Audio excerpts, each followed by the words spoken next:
Salutations, Legion of Doom. Welcome to Podcast of the Storm, where socially awkward outcasts, crazy weirdos, and all around nerds convene to talk and debate all things pop culture.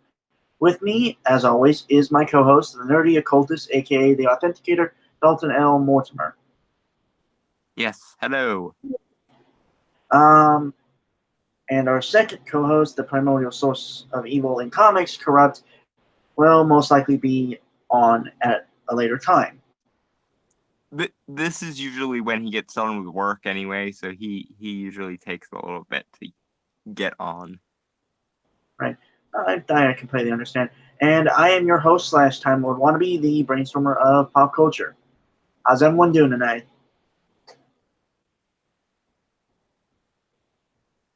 By everyone, I mean basically no one in the chat right now. Yet. Yes. They'll be around. They usually show up about halfway through the first story. Right. I don't know. Should we just wait like a few minutes though? I feel like that's at least. Yeah, something. but we don't really have anything to talk about unless we move on to the first thing. So people can Oh, we usually could talk a little bit. People can usually we could talk what's going on. Huh? I don't know. I mean, we could talk a little bit about Comic-Con for like 5 minutes. I kind of want to save that for next week and make those kind of their own topics. All right. That's actually pretty fair. Okay, so folks, so just a little background. I would say a good like 50% of these articles were found before podcast number 20. Because we usually do that a lot, just on. Yeah. I mean, it does help us because it saves us time. So some of these articles might be a little old. First one, well, Dalton found this. It's about 3 years old, but it's a good one. Mm-hmm. Some stupid like art is timeless. Yeah. And hopefully the mockery of said stupid will also be timeless, but that might be giving ourselves a little bit too much credit. Yeah, I didn't want to say, but I feel like we kind of date ourselves. It's every time.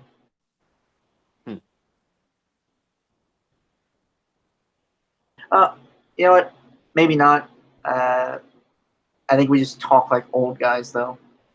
Well, one of us does anyway. The other one actually is kind of old. To be fair, I don't think there was ever a time in my life when I wasn't old. It's been a running joke in my family that I've been whatever age I am, going on 75, pretty much since I was 9 years old. Huh. And right. Okay.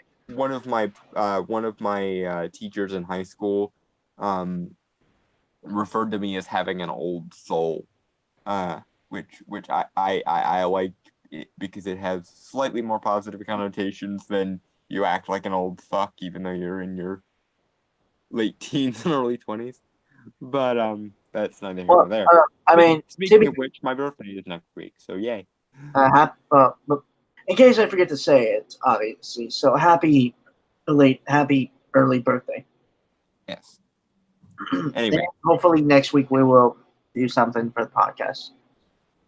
Well, I'm sure with the Comic-Con announcements being what they are, there will be plenty of opportunities for me to fanboy about various things. Well, so. I was talking about like singing happy birthday to you. Though I don't think any of us can sing, though. I think that would be a travesty against the art of music. Yeah. I mostly just say the words, I never sing it. So. Okay. Anyway. All right, enough of us stalling. Yeah. Get to everyone. Okay, so this is like the article Dalton sent me, and well, the title alone got me interested and felt like we really should talk about it. Let me try and see if I can get the image better here. Damn it. What the? Oh, this is a long ass article. Let me look Yes. at the scroll bar.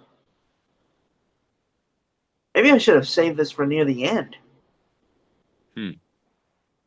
Fuck it, we're already here. Let's get on with it. Yep. Okay, so this is a commentary piece from Chris Wrinkle of Mythcreants. Oh dear God. Can we just stop the portmanteauing of everything, please? Like, not to be the stereotypical get off my lawn old man dude or anything, but can we just stop the unnecessary portmanteauing of everything? Like, words are separate for reasons, and I think we've forgotten that as a species. I think it's supposed to be like some type of pun or something, like wordplay. Yeah, it's the purpose of the portmanteau is to be all catchy and snarky and funny and shit, but it I know this is a 3-year-old article, but it's still getting old. Um, Oh, hey, look, this website has a podcast as well. maybe for our 100th show, we should respond to somebody else's podcast because there are plenty of like feminist podcasts we could respond to. You think we should try the Feminist Frequency, or like, I think it's like Feminist Squad or something? Does Feminist Frequency have a podcast now? I think they've had it for a few years now, but it's been like, I don't know. I feel like that'd be too easy for us. But then again, it is Anita Sarkeesian, the woman single-handedly responsible for cucking the entire video game industry. So Yeah, it would be kind of an interesting milestone. Anyway, right, so right. something to keep in mind the thing, and like you said, this is a long article, so we should probably get into it. Okay, so 5 signs your story is sexist. That is a stupid ass title, obviously. And okay, so picture above in Dune, a reverent mutter of the Bene Gesserit tortures the main character. For the record, I've never read Dune. I've seen like videos and stuff on it. I've never watched the movie. I've heard the movie is not good, like the original movie. The movie is, I guess the best way of phrasing it is an acquired taste. It's very weird, but I kind of enjoy the weirdness of the movie. Isn't that kind of aren't the books weird too? Like super weird. Yeah, the books are extremely weird and extremely dense and very heavy on the lore and mythology and stuff. So I am aware that the original creator didn't finish the books because he had died, like passed away. Yeah. That adds a tragedy to the series. Yeah. Right. Although the series goes so many weird directions with it, that like what starts as like the main arc of the story is for the most part concluded by the end. It's just the other stuff that he introduced along the way. Okay. Really, but yeah, you'd really like the Dune franchise. I think it strikes me as something that would be up your alley. It's very high concept sci-fi mixed with like mythological fantasy stuff. That was interesting. I might check it out, maybe. Like during my later years, maybe. Okay. His later years, he says. Like 30s, like my 30s. I'm thinking. Oh God! Sometimes I forget how young you are. I'm near 20, so I'm not that old. I mean, not that young. Not that young. Oh God! Your later years are your 30s. Oh dear. Oh dear. But Well, anyway, okay. Well, moving on. when I meant by that, I meant like just like my middle age years. You know, like just when I don't think I had, when I'm still growing up. I guess is what I'm saying. Middle age is 50, dude. Considering the or 40s to 50s, because the average lifespan of a person in America is like 80, so 40 would be middle age. Okay. Wouldn't it be wonderful if making a story sexism free was as easy as not being a misogynist jerk? You need to define your terms. I suspect that you are operating under the assumption that sexism is related to power dynamics as opposed to the straightforward definition that everyone else uses, which is any ideology or predilection or predisposition based on the criteria of sex specifically, which is the sensible definition, but I suspect you're not going there. Well, And nor do I expect your definition of misogyny is hatred or bias against women, because I'm sorry. Sorry to cut you off, Dalton, but to be fair, this guy is writing on a website that with podcasts with transcripts has political movements as one of the podcasts. Also for blog categories, social justice is on it's the last one down. okay, so yeah, you, my dear, have quite heavily loaded the terms sexist and misogyny with unnecessary ideological baggage, which suggests to me that you define literally fucking everything as sexist and misogyny. I am perfectly willing to be proven wrong through the course of this article, but I am not holding my breath. I am suspecting that this article will only go further to prove my point that you have loaded the term sexist and misogyny down with so much ideological woo that it's otherwise impenetrable by someone who doesn't know what they're doing. Well, Don, I'm not sure if you can see it on your side, but I'm pretty sure you can see number 1. It's like the 5 signs that tell a story is sexist. Yep. Okay. Okay. Go for it. Unfortunately, living in a patriarchal society means that sexism feels normal to most of us. If you want to prevent sexist tropes from getting into your work, you have to learn about them. You can start with these common signs of sexism against women. Okay, at least he clarified that he didn't just say sexism. He said sexism against women. That okay? Because we could have argued the point. What does he mean by sexism? Obviously. Okay, but the problem there is he is now by paring down his title to ways to avoid sexism. He has now completely erased the idea of sexism against men from his conscience, and the reason he did that is because knowing the ideological lens he's using, I don't think he thinks that you can be sexist against men, because in his mind, in his framework, because patriarchy, men have historically held all the power and responsibility in the universe. Therefore, it's impossible to be sexist against them because there's no way they could possibly be hurt by anyone being sexist against them, basically. Right. Again, like on the side here, I'm seeing like it says recent comments, and like 4 out of the 5 say avoiding the fridge. Oh, for the record, folks, the fridging is apparently something that is like super sexist, because I think it's like from a Green Lantern comic where like Green Lantern Kyle Rayner found his girlfriend murdered by the supervillain Major Force and stuffed her corpse in the fridge. So basically, it's killing off a character for plot reasons, I believe. Or making a character irrelevant for the sake of another character's character journey, which just goes to show that they don't know anything about that storyline, because it was hardly irrelevant. It was like it was hardly irrelevant because it was his driving force for a good like 5 years in real time of publication history. So yeah, the very concept of fridging I feel as like it's ordinarily used is bunkum. at some point we got to cover that topic all itself, fridging. How stupid! I am sure it will come up, but Right, back to this. Number 1, yeah. powerful women are threatening to men. I believe this is a picture of like art for the books Wheel of Time. Mm-hmm. Funny enough, I have been checking out a lot of like videos and stuff about the Wheel of Time, and that series has interested me greatly.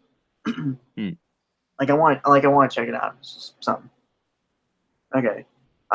Many people mistakenly assume that if a story depicts powerful women, then it empowers them.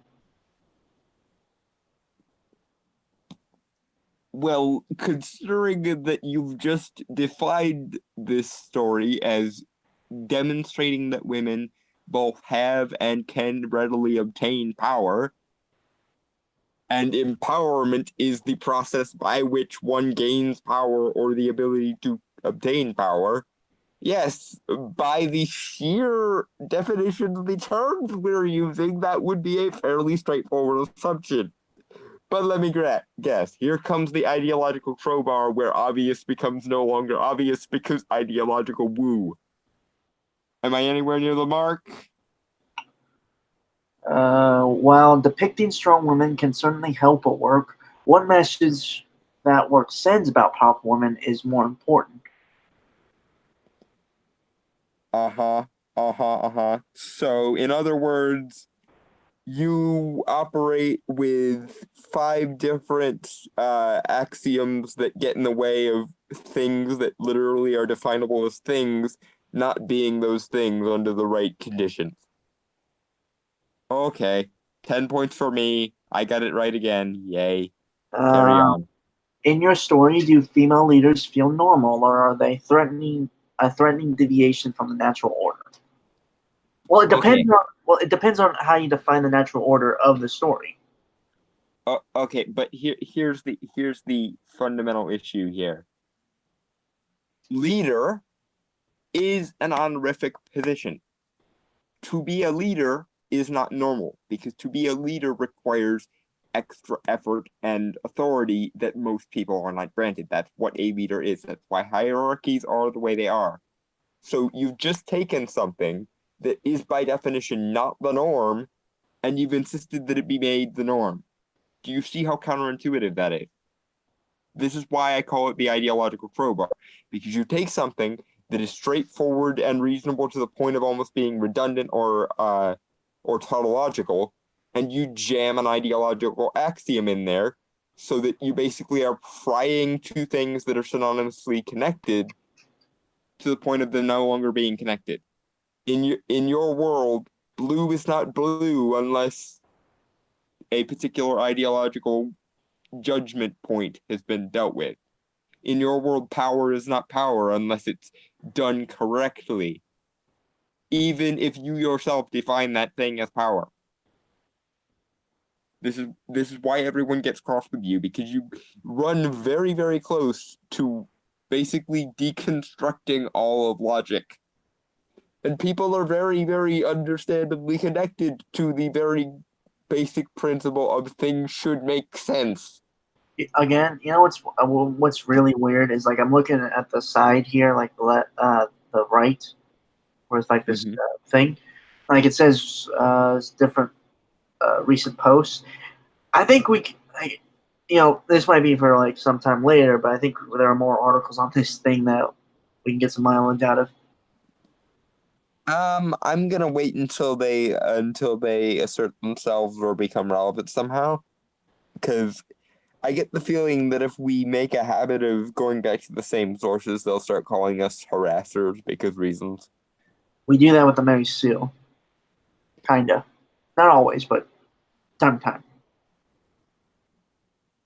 Yeah, which is why I'm always kind of cautious about whether this is just garden variety Mary Sue stupid or if it's particularly noteworthy Mary Sue stupid. And you know what?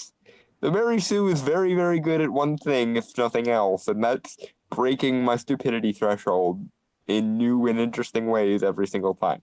And we can't help it that we think your stupidity is viable enough for us to cover. We can't help it that you produce the greatest stupidity per capita as any website on the face of the internet. And that's saying something. Right. Okay. Back to the article. The Wheel of Time and Dune both depict the latter. Each one has a powerful order that is exclusively women. In each story, this order is a menacing presence the male chosen one must face. The fact that they had to mention that the chosen one of the stories were male is that like, I feel that's another telling point. Okay. The gender of the chosen one is entirely irrelevant. The gender of the order is entirely irrelevant. Because neither of these things are commentaries on masculinity and femininity.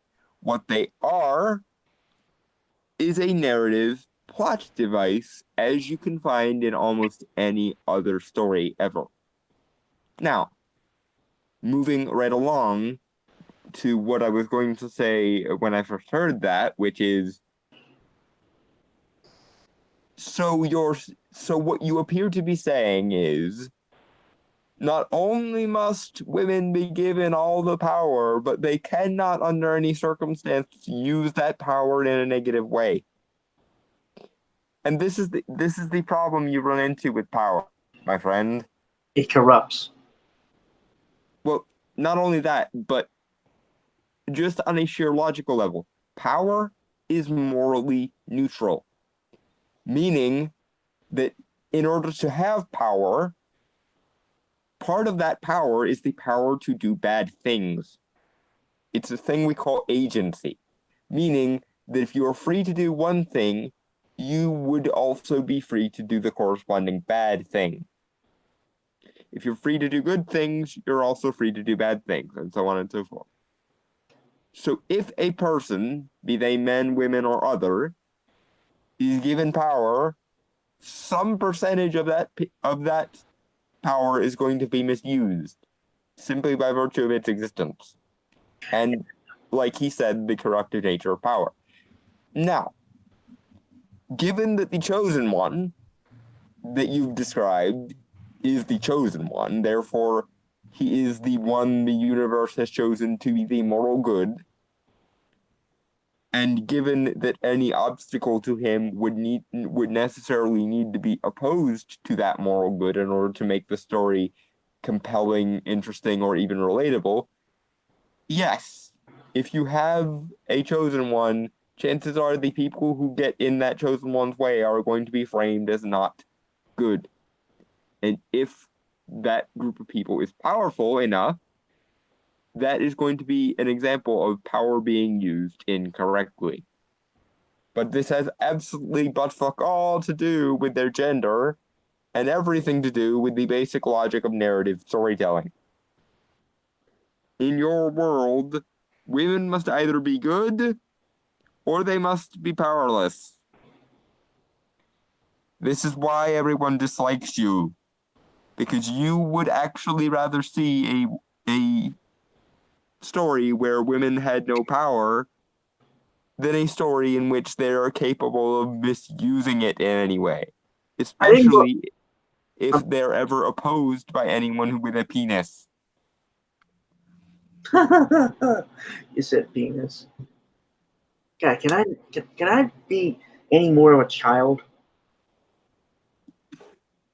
Apparently today, yes. You haven't ever done this before. This is a new and interesting low. I'm sorry, it's sleep, a little sleep deprived. Oh, okay. Well, not entirely sleep deprived. Just my sleep schedule's really off. Ah, okay. Yep. Yeah. Okay. Like I was gonna say something. I think mostly he's trying to. Chris, I believe, yeah, it's Chris Winkle. Is he related to Rip Van Winkle? Okay, that comparison doesn't work because last names aren't the same. Mm-hmm. Yeah, but Chris, I think Chris here is like. I think he's going to be mentioning mostly tropes, and I think we have said this a few times about tropes. Is the reason why they're tropes is because they caught on. Yeah, they work and they caught on and stuff, and it's just. Now, you could certainly say that a trope or a norm is, no longer relevant or should be eschewed in favor of something else. Right. But the thing is, Chris, the thing you are offering in place of the trope is something that is counterintuitive and ultimately destructive to narrative flow. Not to mention, wrapped to the gills in ideological woo, which you have not substantiated. For example, there is no patriarchy as feminists define it. Men are given power because, in many cases, women would rather have men be the vessels of responsibility and therefore be held accountable with that power. Because the thing about power is when revolutions come, it's the king's head that winds up in the basket. Power implies accountability, and in many ways, women would rather have softer power so that they are not directly accountable. Oh, hey, For Chrono's here. Hey, Corona. Okay, I'm sorry. I just wanted to say that. What did he say? Oh no, he says I am listening. I can't tell if that's an intentional Frasier reference or not. I just figured. I thought we had said something about like people listening or something. So, okay, but again, back to the article. I'm sorry for cutting you off, Ron. So please continue with what you were saying. The thing about evolution, the thing about history of power dynamics is we have this notion of the rich and the powerful having all the rights and the poor and the downtrodden having absolutely no rights. What we fail to acknowledge, though, is that rights, as we understand them, are a fairly modern discovery.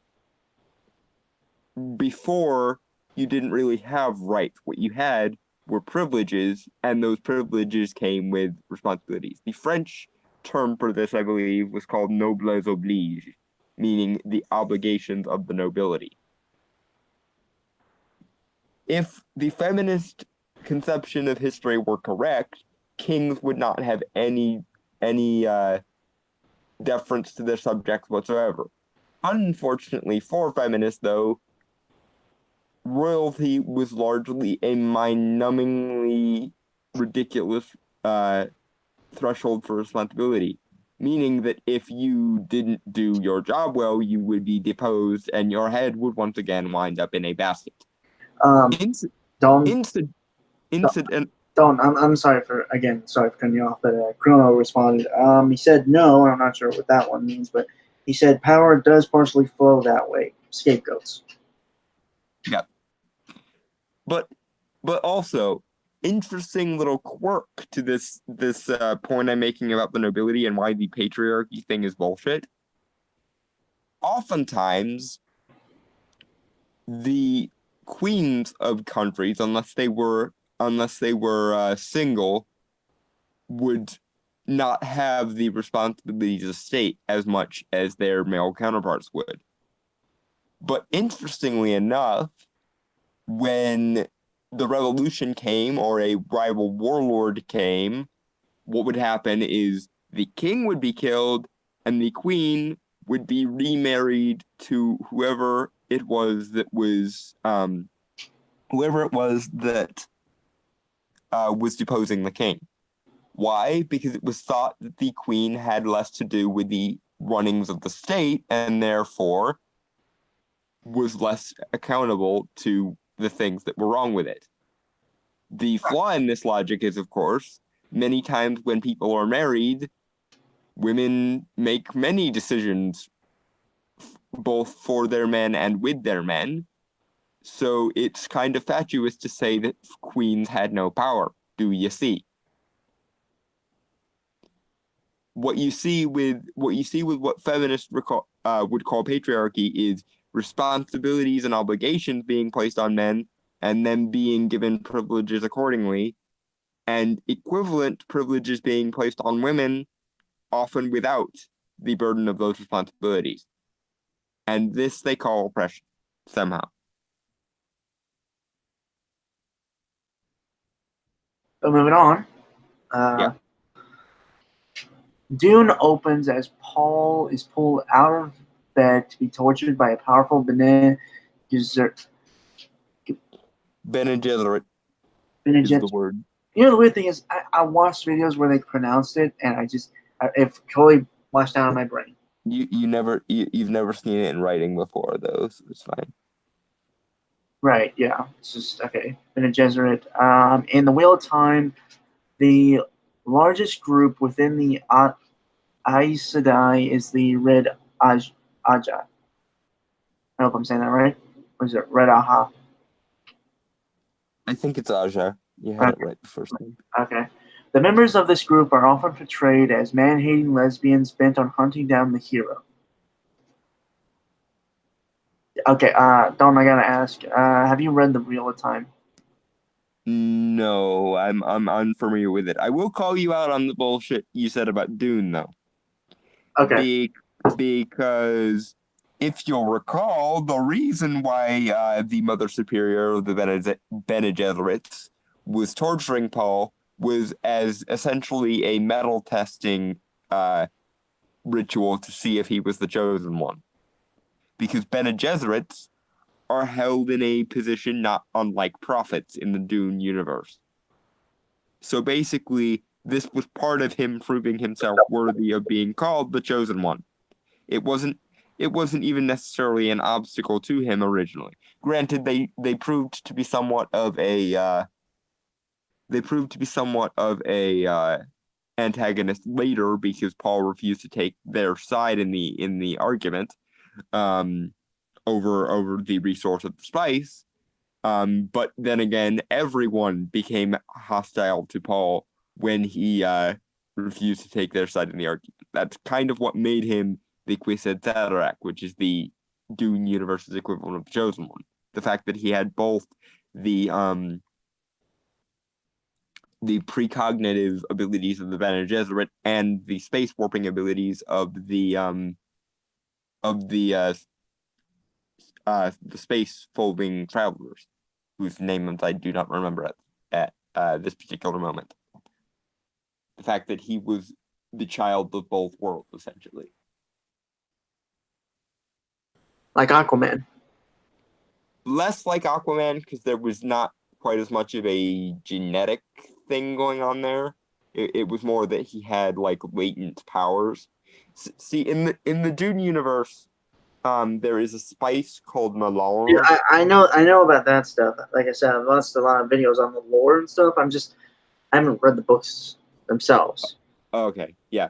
And typically the spice triggers in women in particular precognitive abilities, and in most men it triggers the ability to fold space and basically engage in space travel.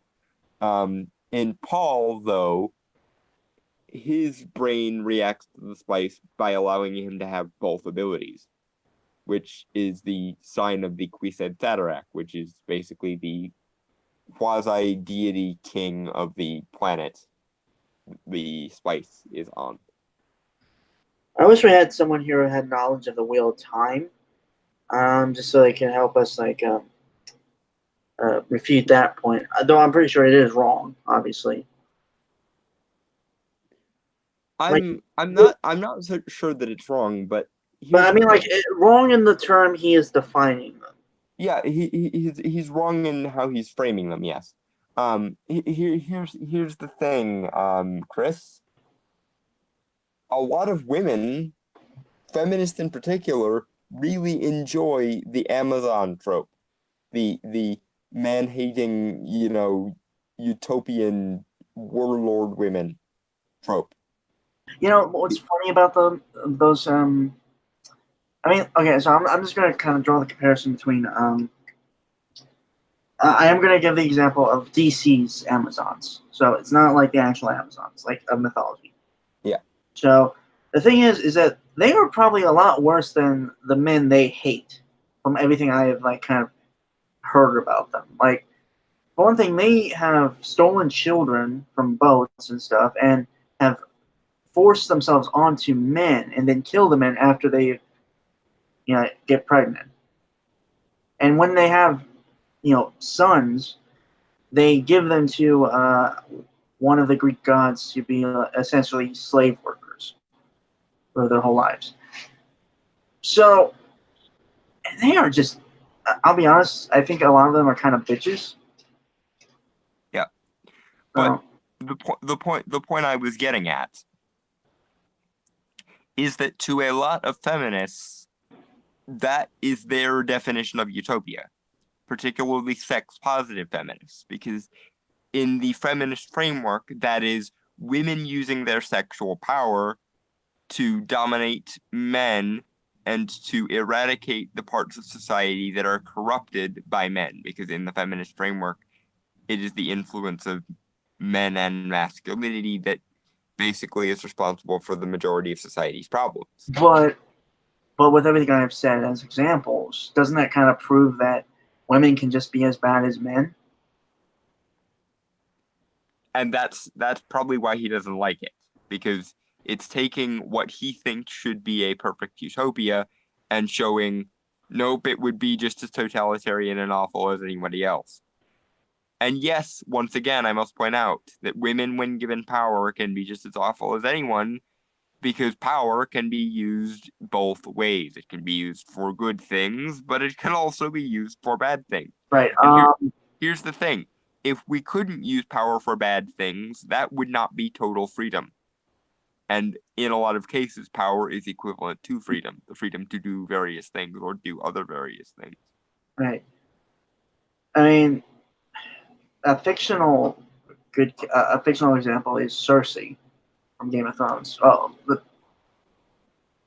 because she is a villain, and she believes the whole might is right thing. Don, do you know any real world examples of women being like in power and abusing that power? Well, there's one really, really good example here. And it's a really, really fucked up one. There was I believe, Romanian countess, in the 15 or 1600s called Elizabeth Bathory. Now the thing about Elizabeth Bathory is she was extremely beautiful and extremely vain. So when she began to age and lose her beauty, she took it upon herself to invite young virginal women to the castle under false pretenses, kill them, and bathe in their blood. What the? Because she believed that she could absorb the beauty of the virgin girls, but via their blood, and that would keep her young in perpetuity. When you started the sentence of young virginal girls, I legitimately thought that the countess would be like literally like Leatherface in a way, like take the skin of the young girls. No, just have them killed, slit their throats, and bathe in their blood. Either way, still fucked up, but yes. I think incidentally, Elizabeth Bathory went on to inspire not only Count Dracula in Bram Stoker's novel, but also the evil queen in the grim fairy tale version of Snow White. No. So a person is fucked up in the head when they inspire not only Dracula but also a fairy tale villain. Yeah. Cornwell says it's true, and I'm assuming that's like, I don't know if he's saying like, I guess he might be saying like he's agreeing with us, like that is fucked up. What happened? What?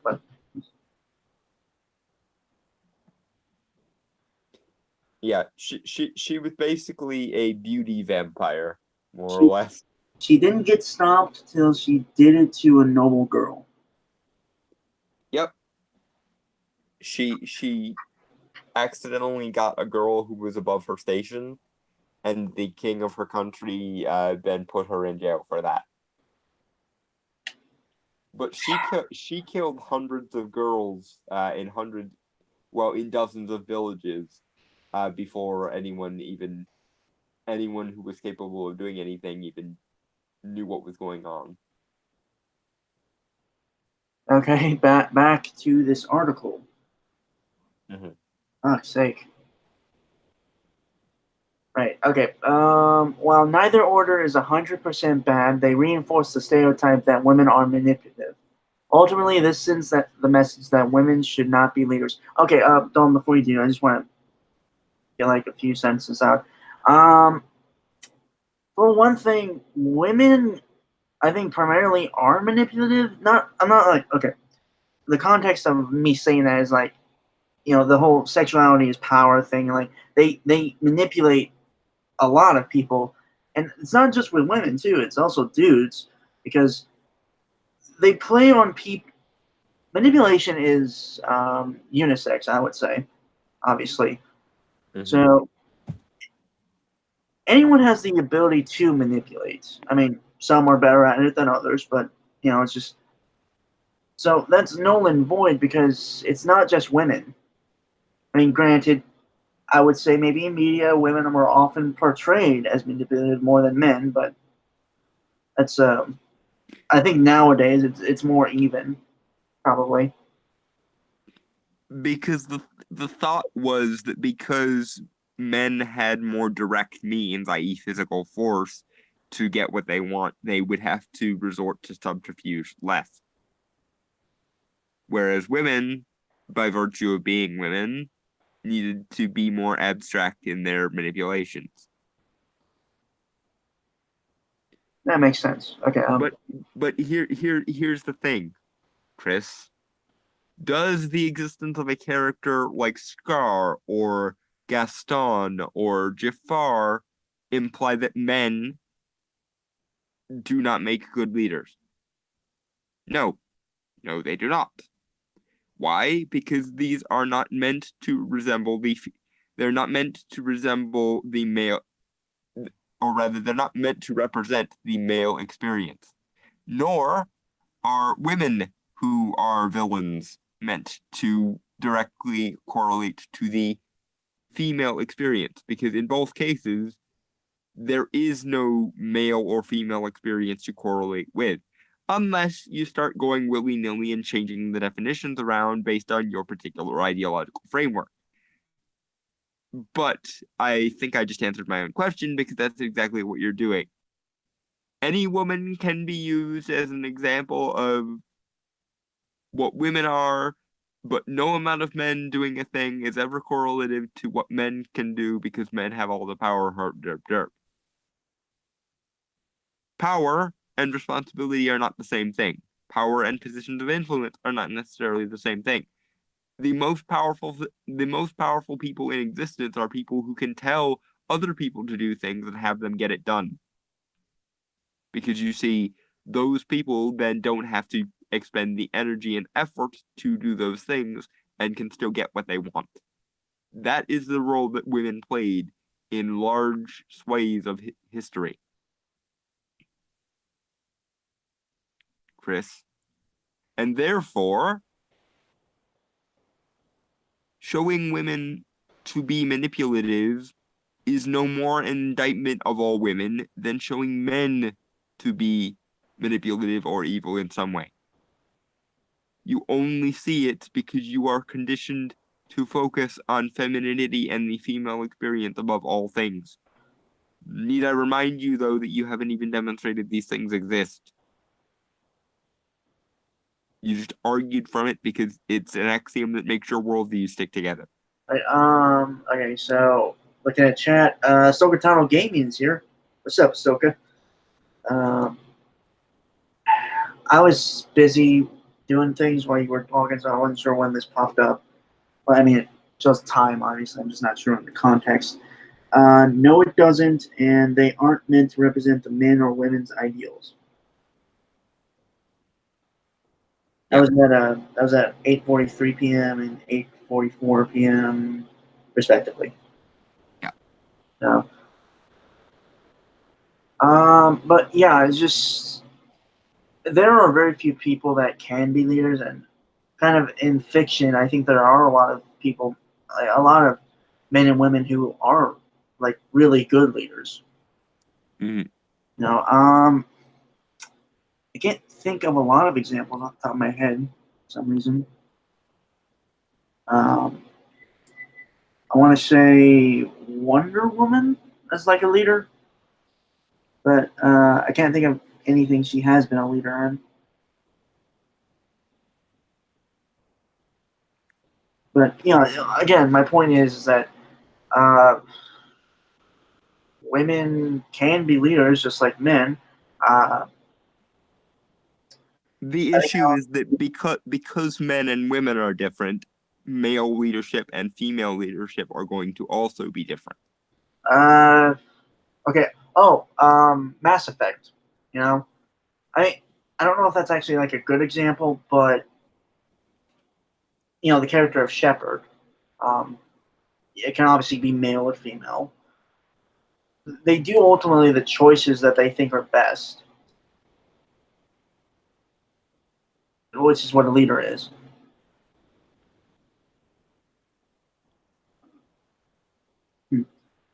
Chrononauts. As I am writing in my main story, Stanley got it backwards. With great responsibility comes great power.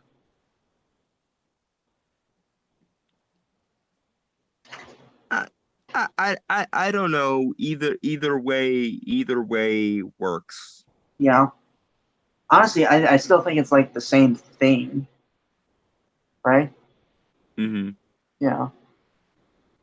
I don't know if that might be joking or something. I mean, again, it kind of works either way. All right, so that doesn't mean that having powerful female villains or incompetent female leaders is always sexist. So he's refuting his point at that right here. Is he, or I'm not really sure. Like, it feels like that's a refute of everything he said so far. And What like, did you say?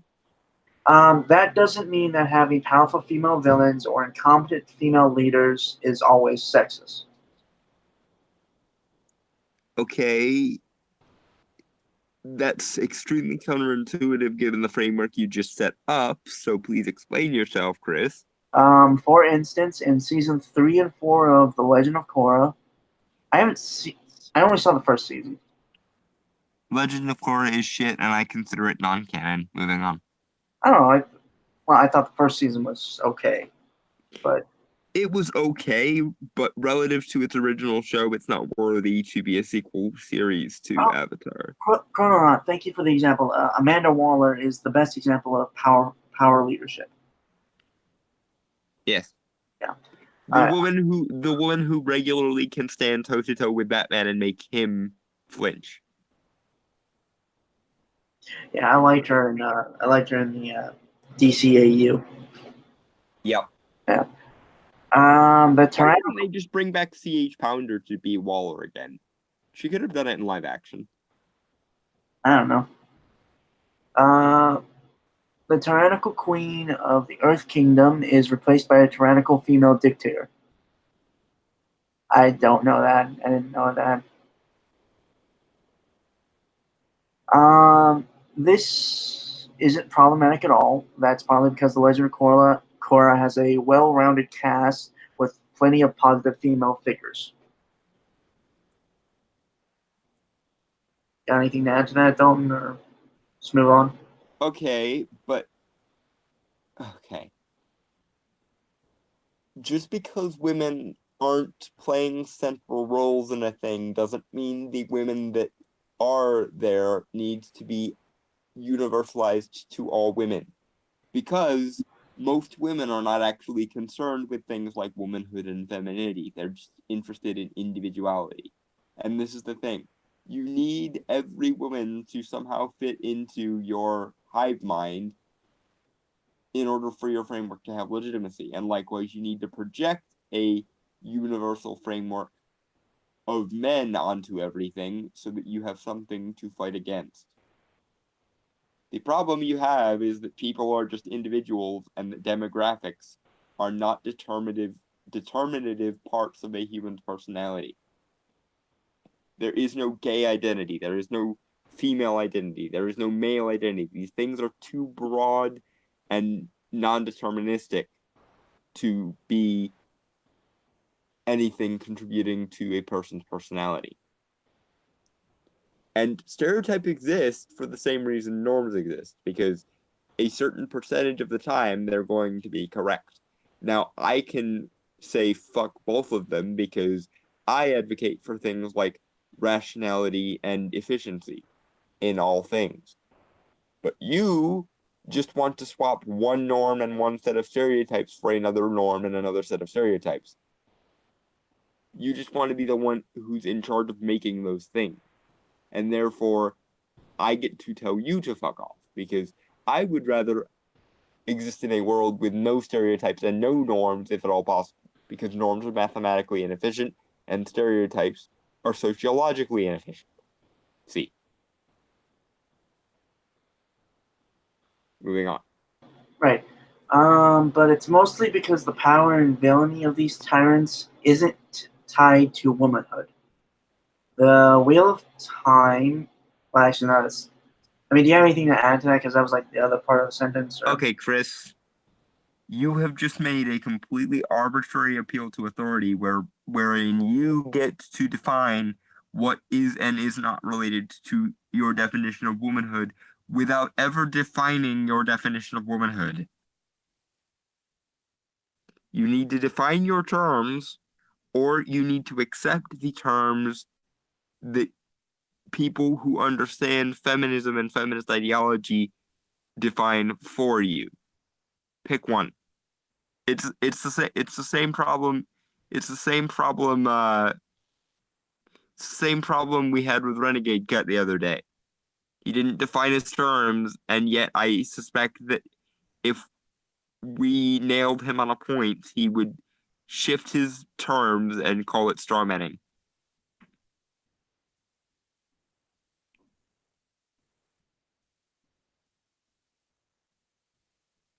Moving on.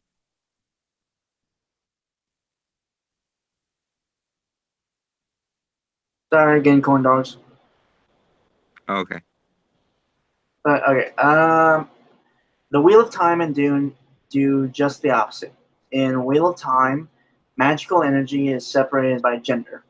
Whereas men gain magic by metaphysically grappling with it, women fill themselves with magic by surrendering to it.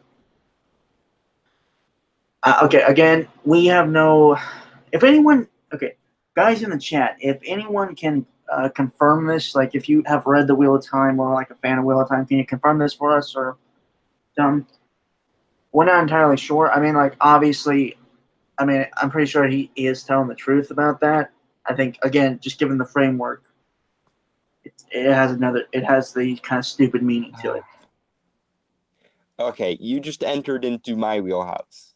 So now I am going to Magicsburg. All over you, Chris. Imagine, if you will, a story in which everyone got magic the same way. Imagine a story in which the women were forced to metaphysically grapple with something in order to gain their magic. I dare say you would call that oppressive to those women. Or imagine a world in which everyone was just innately given magic by surrendering to it. You would probably call that an unearned privilege, and you would start dichotomizing it so that people who didn't have magic would be the oppressed. But here's the thing. In magic, because it is metaphysical, what you need to understand something about the metaphysical nature of life energy. Masculinity and femininity aren't just psychological or sociological constructs in a magical framework. Masculine energy and feminine energy both exist, meaning the qualities of masculinity and femininity are present on a metaphysical energetic level. So yes, in any system that's going to be mostly accurate to metaphysical and occult philosophy as we understand it, men and women are going to have to go about getting their magic differently because they're essentially pulling from two different pools of energy. The women are pulling from a women-specific kind of energy, and the men are pulling from a male-specific kind of energy. This, in my opinion, would be probably the most egalitarian magic system you can imagine, because the men aren't likely to get access to the female magics, and the women aren't likely to get access to the male magics. This is entirely egalitarian unless you somehow contrive it so that the male magics are more effective or more powerful. If you don't do that, if you completely make up that oppressed or oppressed dynamic out of thin air, that is your fault. That is entirely your fault, because you've taken something that is by definition equal but different, and you've taken those differences and you've shown them as a sign of oppression. For example, I'm willing to bet that in this setting, women are better at healing, and men are better at offensive things. That only becomes a negative if you consider offensive things to be more valuable than healing. But as anyone who's ever played D&D can tell you, if your healer goes down while you're in the middle of a boss battle, it doesn't matter how many offensive points you have, you can easily be fucked over. Likewise, even if you're just a healer, if you're clever or useful in your manner of using magic, you can be just as effective as any, Juggernaut or Dynamo. You basically appear to be whining that the burden of usefulness is higher on women in this case. If that is indeed what you're saying. If that's not what you're saying, then the system is entirely egalitarian and you're being a dipshit. Because in magic, it is necessarily the case that masculinity and femininity exist. Otherwise, there would be two less sources of magic in the universe, which would be bullshit. You've taken something that is necessarily the case in a real-world philosophy, and you've turned it into an oppressive thing by virtue of your framework. But as an occultist, I can tell you to get fucked. Because masculinity and femininity need to exist for the sake of universal balance. It's not some social construct thing, it's just the nature of the universe such as we understand it from a metaphysical level. I am glad we are friends, Dalton. Because y'all, the fact that you have such an interesting background with this stuff makes it more interesting when we cover stuff that are close to the topics that you are very well versed in. Yeah. And sometimes I do forget that you are an occultist, even though your title is the Nerdy Occultist. Yes. So, yeah, I have nothing really to say about that. I think Dalton really covered all the bases. Though I'm kind of curious on the term surrendering to magic. Is that an actual thing within?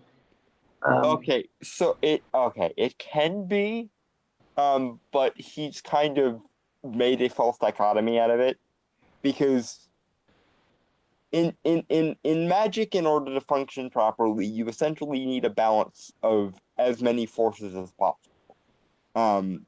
Okay.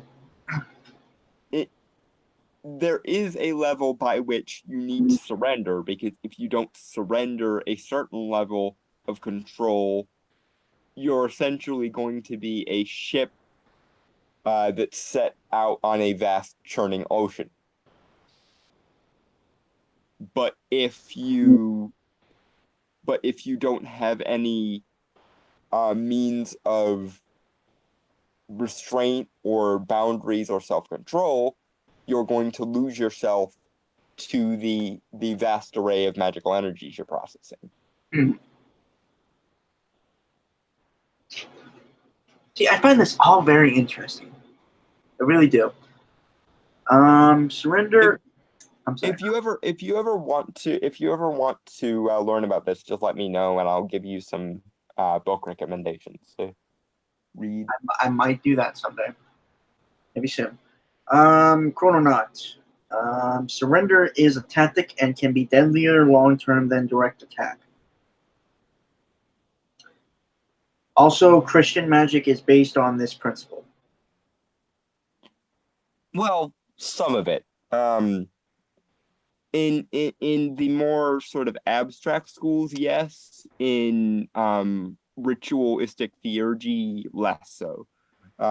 In ritualistic theurgy, you essentially are, to an extent or other, projecting your will onto other beings and using that to essentially restrain them. But there is also the best way of going about it is to have a balance of both surrender and restraint, because you want to be open enough that you can obtain higher energies, but not so open that you become overwhelmed by those higher energies. Yeah. Again, it's really interesting when I really learn about the actual real world applications of magic. Yeah, it's Okay. it's a very complex discipline. It's why it's taken me so long to become competent at it. Okay. All right. So, of course, their power is weaker than male magic. During the time of the story, male magic has been poisoned, so only women can use magic. Enjoying the Aes Sedai in Dune, the Bene Gesserit are a breeding cult. Their goal is to breed the perfect man who will surpass them. Your depiction might not be overtly sexist, but if you tie an antagonist's traits to their gender, you're signing up to send sexist messages, whether you want to or not. How do you feel about male characters exhibiting toxic masculinity when they're the villain? I'm just gonna go out on a limb here, Chris, and say that if a story directly correlates a male villain's issues to their gender and makes a point of making that part of the story, like, say, satirizing toxic masculinity or making a powerful female heroine have to defeat toxic masculinity, you would call that a feminist masterpiece and would call it like a masterpiece of like um a masterpiece of um social commentary or something akin to that. But Where would where would you women's find those femininity stories? can never make them bad, otherwise you're being sexist. But men's masculinity can totally make them bad, and acknowledging that makes you a hero. And there's totally not a double standard there. The size of the planet. Yeah. Chrononaut, magical grilled cheese sandwiches.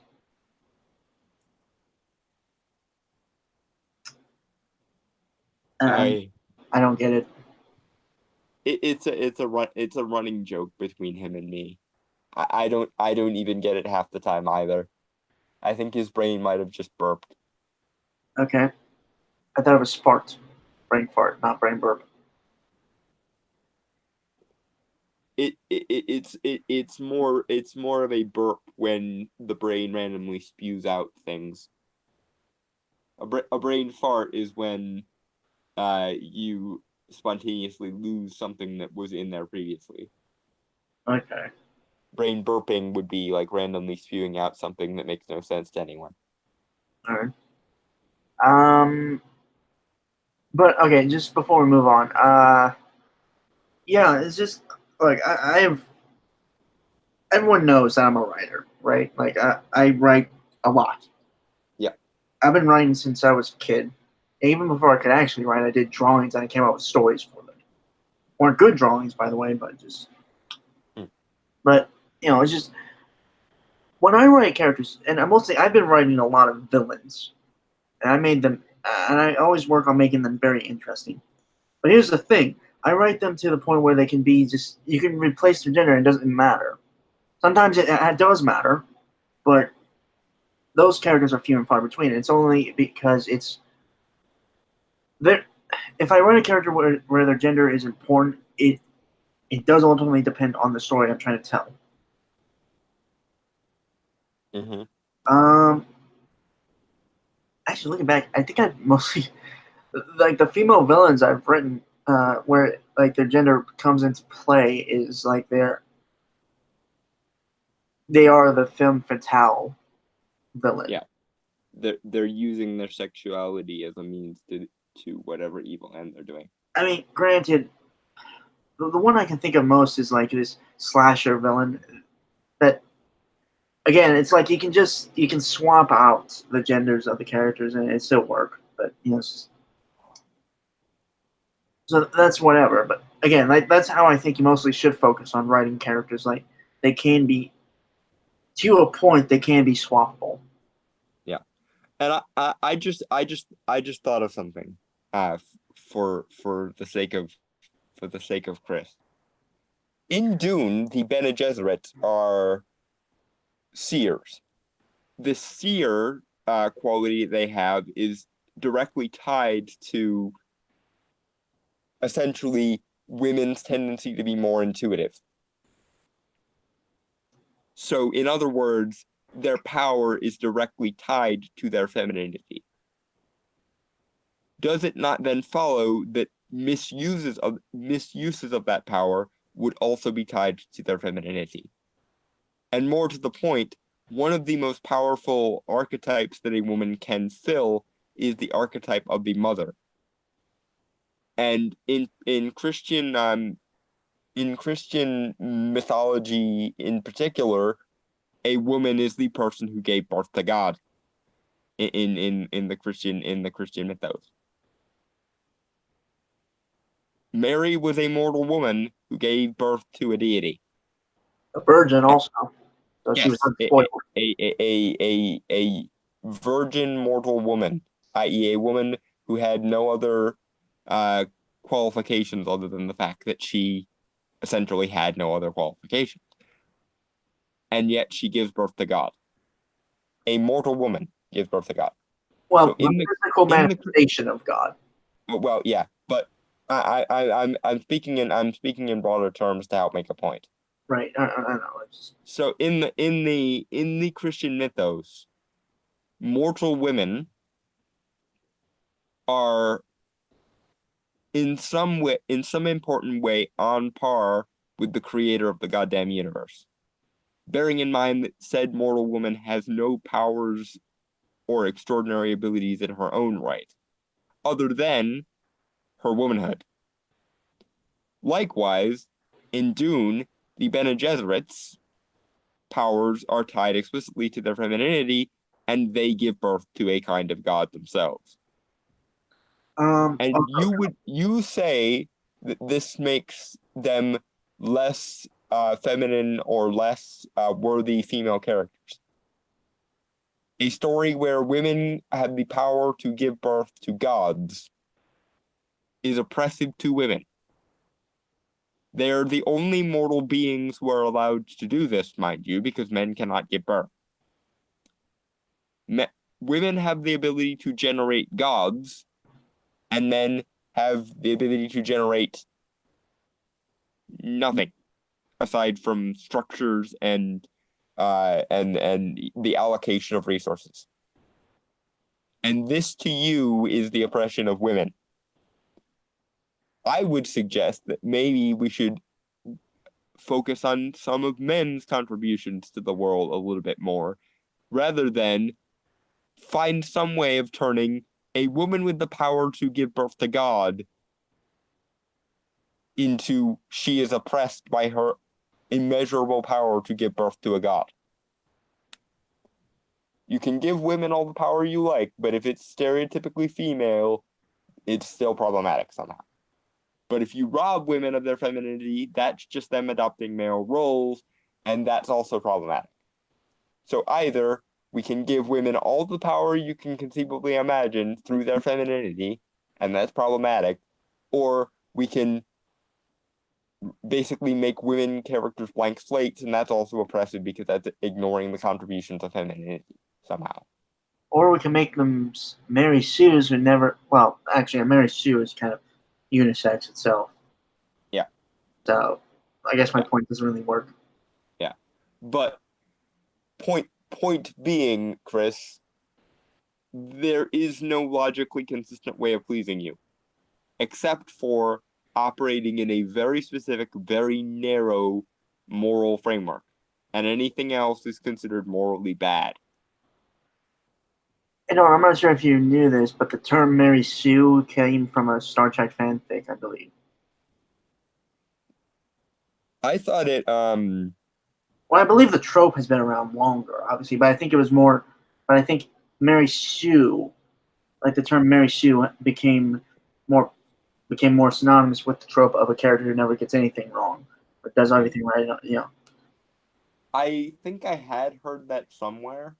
For some reason, I was thinking Dukes of Hazzard, but that was Daisy Duke. That wasn't Mary Sue.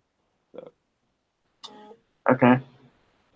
Okay, so powerful and threatening women also appear in these common tropes. Keep in mind, folks, we are still in the first part of the 5 signs of this yeah, article.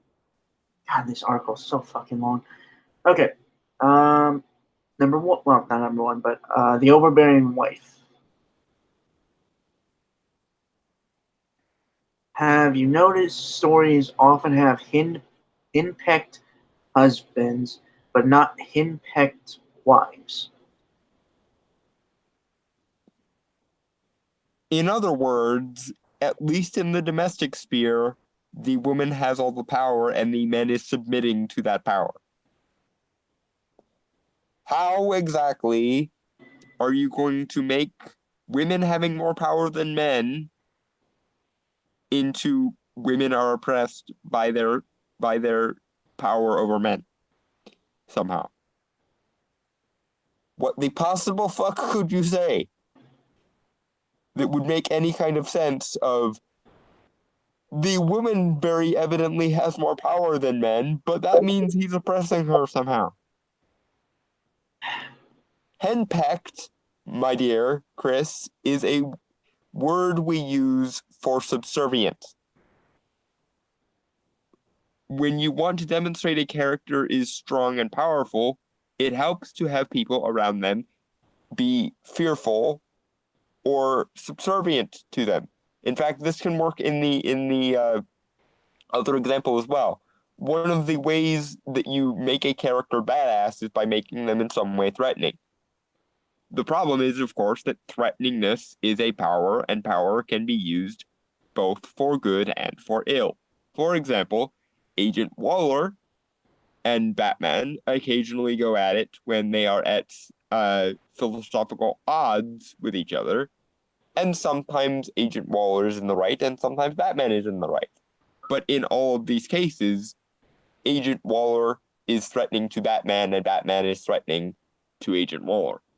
Because when you have respect for someone, oftentimes you have that respect because of what they can do contrary to your wishes, the kind of threat they can pose to you. Because if you can get everything you want for free and there is no need to be threatened by anyone, then you, by virtue of being untouchable in this way, can bulldoze over what other people want, and then there is no conflict. And stories are at least moved by conflict. I wouldn't go so far as to say conflict is the point of stories. I know other people who would go so far as to say conflict is the point of stories, but I will say that conflict is very often a necessary engine to stories. But moving on. Let's see how he tries to rationalize. This woman very clearly has more power than this man, therefore she's oppressed somehow. That's because when the husband leads, it's considered normal.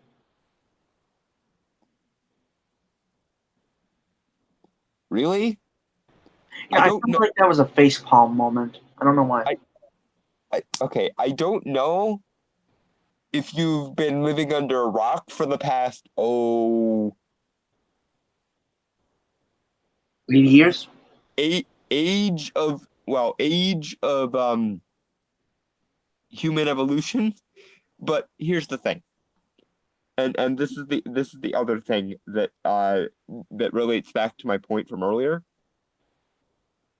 Just because women didn't have power in certain spheres doesn't mean they didn't have power. In traditionalist societies, it is the man's job to rule the world outside the home, and it is the woman's job to rule the world in the home. Many a comedian from the the 50s through the 80s and back further, I am sure, I just can't think of any more concrete examples back that far, have told the truth that when a man hits the front door of his house, his wife is in charge. As a non-joking historical example, when men would go and become miners, very often they would work for many, many hours, and they would come back with all sorts of physical injuries, blackened from head to toe by coal-related soot, and they would deliver their pay packets to their wives. It was therefore the wives' responsibility to manipulate that money so as to keep the family in their current situation.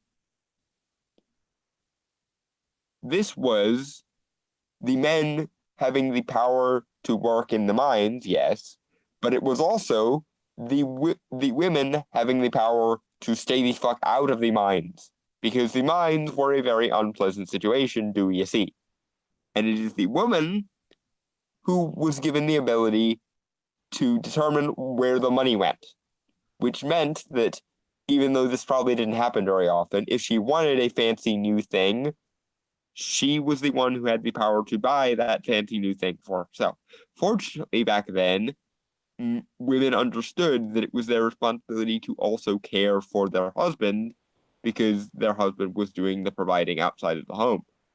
Unfortunately, this dynamic has all but broken down because women have decided that they want equal amounts of power both in and outside of the home, and also to keep the power that they had inside the home all along. And yet you would consider this badly slanted in the man's favor against the woman. I don't know how, but you would, apparently. It's not, yeah, but back on point though, because I trailed off there a little bit. What's normal, what's been normal for as far back in history as can be reasonably ascertained, is that the man's job is to control the world outside the home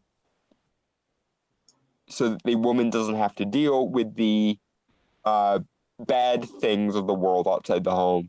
And it is the woman's job to control the things inside the home because the woman is supposed to be the vessel of compassion and all those feminine virtues and whatnot.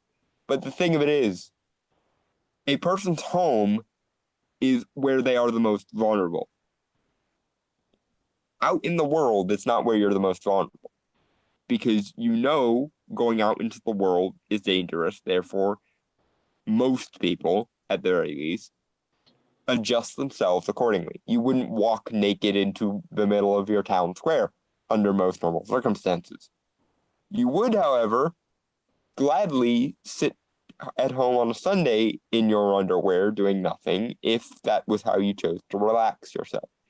Do you see how, in this way, the power that women have is equal to the power that men have?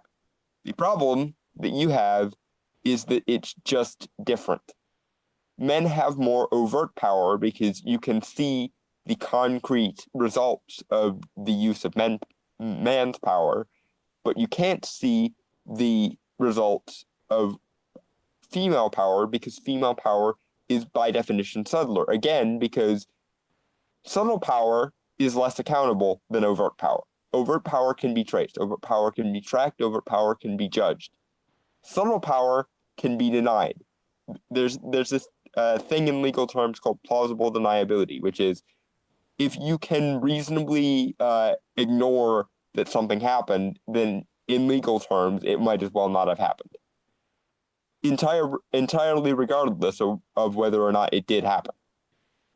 This has been a massive boon to the desires of women for centuries, because even in cases where women didn't have the right to vote, their men did, or sometimes, And who do you think the man was making decisions for? Was he making decisions entirely for himself and his male children? Or was he making decisions for his entire family, the head of his household, of course, being his wife? And as we all know, if your woman is not happy, you are not getting in bed tonight or in any time at the foreseeable future. A man can be banished to the couch for any number of meaningless infractions. At no point can a man banish his wife to the couch. And this has been the case as far back in history as can be ascertained. That's why it was considered death worthy in many cases for men to commit adultery, and only punishment worthy in the case of many women who committed adultery. Yes, for legal purposes, that meant that women were considered half a man, but the result of that was, of course, men were punished twice as hard than their women. Because if you were a man and you committed adultery, you have offended a woman's honor. But if you're a woman and you've committed adultery, you've only possibly inconvenienced another woman and also a man's honor.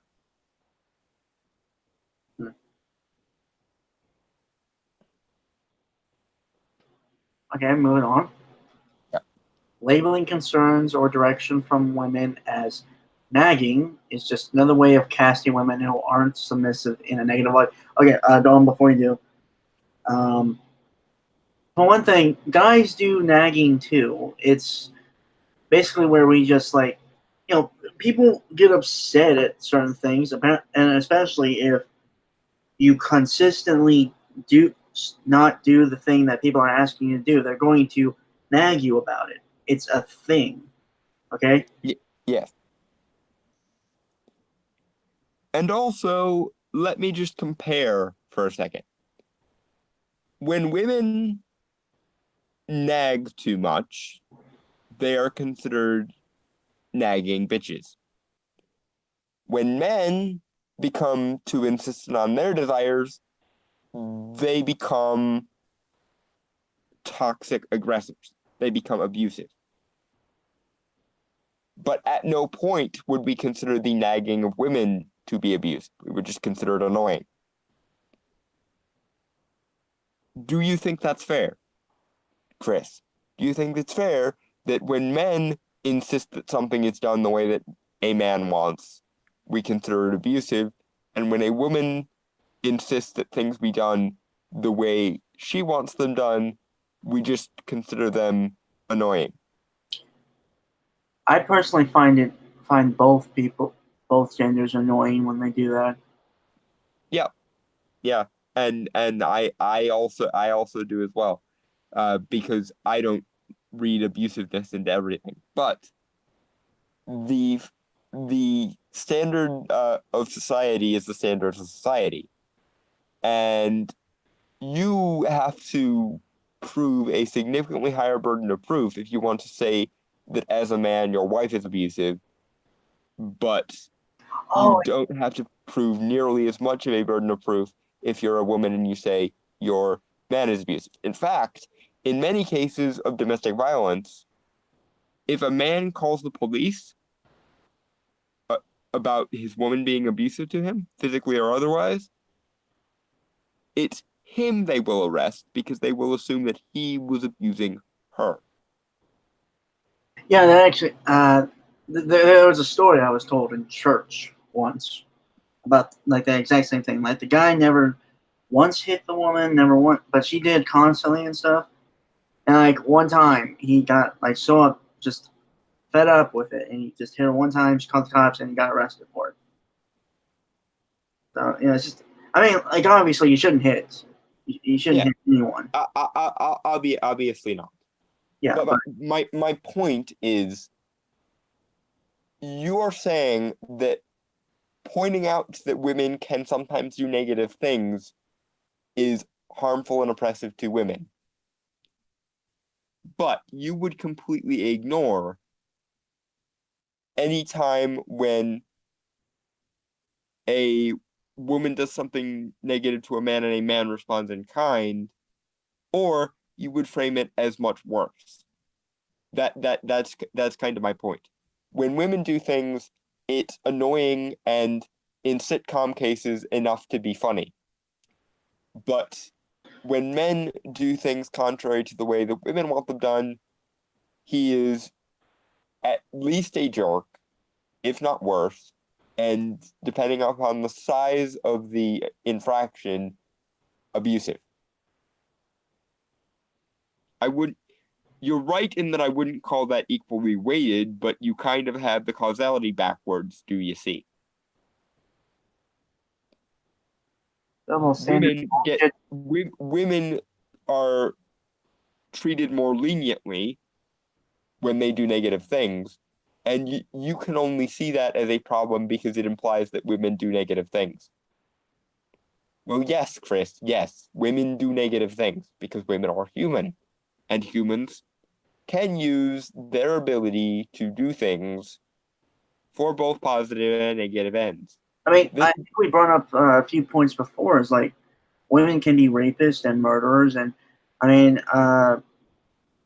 it's just that it's really fucked up shit that happens. Yes, and also on the topic of rape, do I even need to point out that in many cases, in terms of like legal definitions, rape only counts as a penis entering something.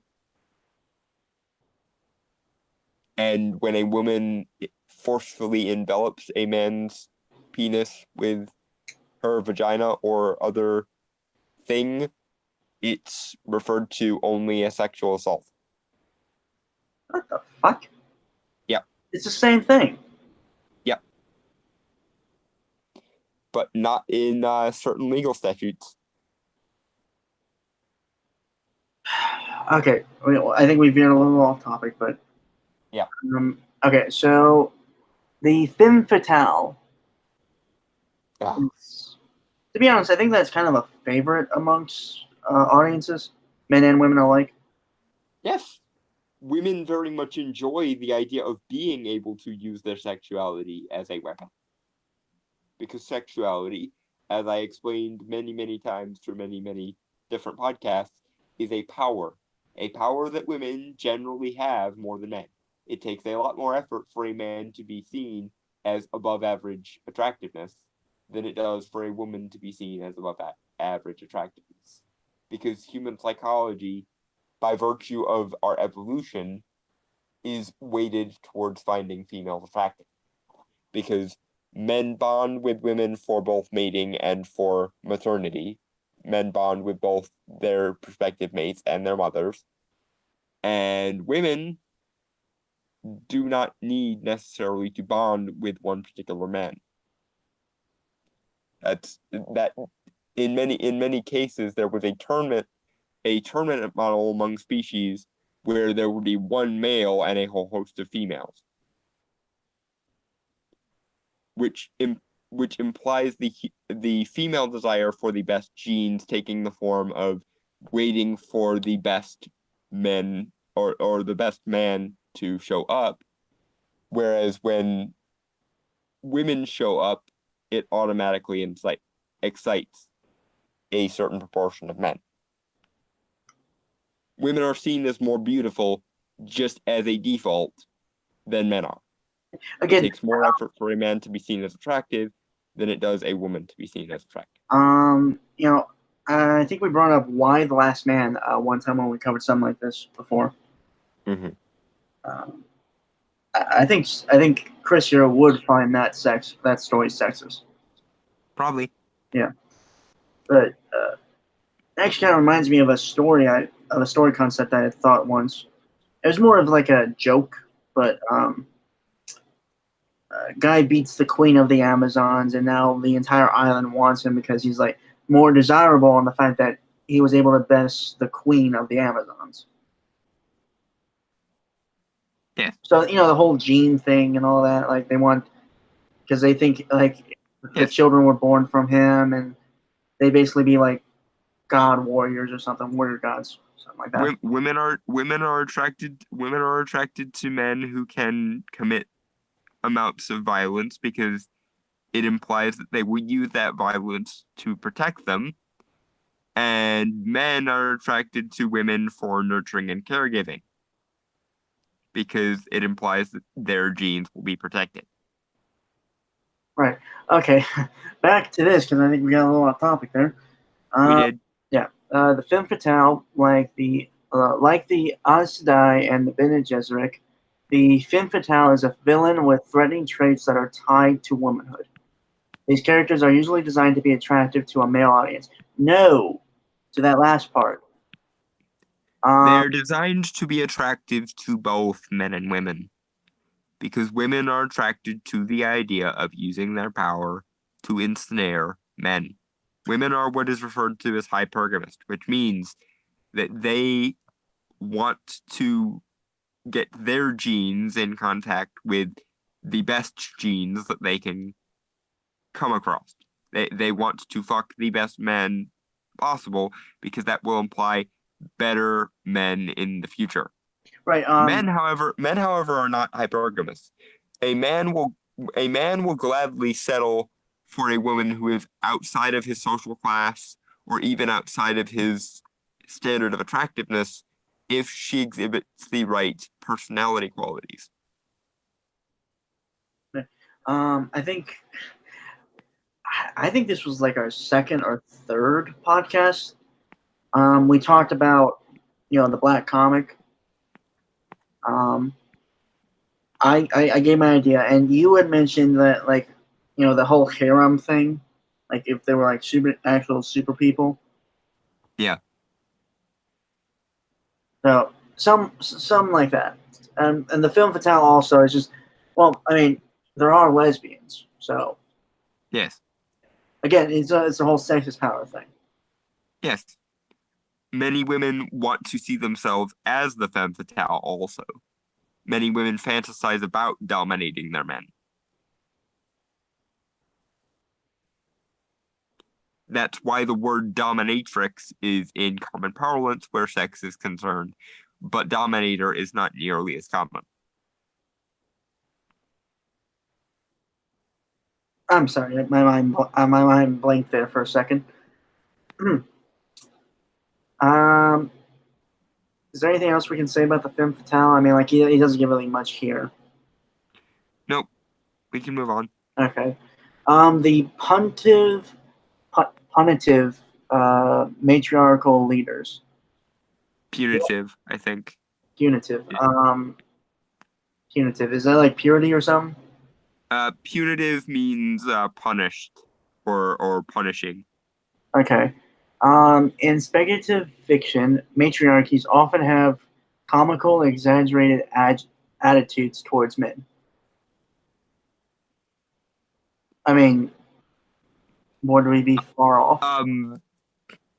Chris, have you heard of this thing called feminism and this other thing called patriarchy theory?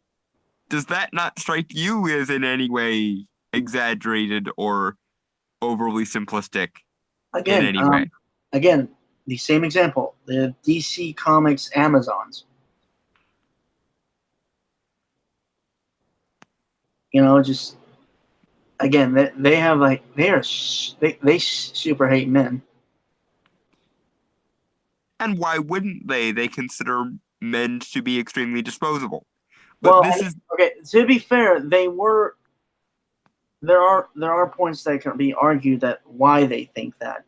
Yeah, no. I'm playing with it for the sake of the thing. But here is the thing that the social justice set don't appear to understand. Men do not consider women to be disposable. Quite to the contrary, men consider women to be something to be protected, even at the cost of their own desires. This is again where we get things like the burqa from. The burqa in Muslim countries is instituted because in the Quran it basically says that men are animals who cannot avoid raping something attractive that they see. The solution offered to this is cover the women in a burqa so that the men cannot see it and therefore they will not rape them. In other words, or to put it in feminist language, Muslims believe in the exact same concept of rape culture that you believe in, feminists. The difference is in the solution. Your solution is to essentially teach every man in the world not to rape, while still assuming that every man is predetermined to rape. Their solution is if women are in danger from the male gaze, we just won't let the men gaze at them. And of course, there are other examples, like for example, and I'm using Islam because it's a very concrete example of what I'm talking about. When a war happens in a Middle Eastern country, women are not allowed to leave the house. I would consider this to be quite oppressive on the woman's part. But do you care to take a listen as to why they do it?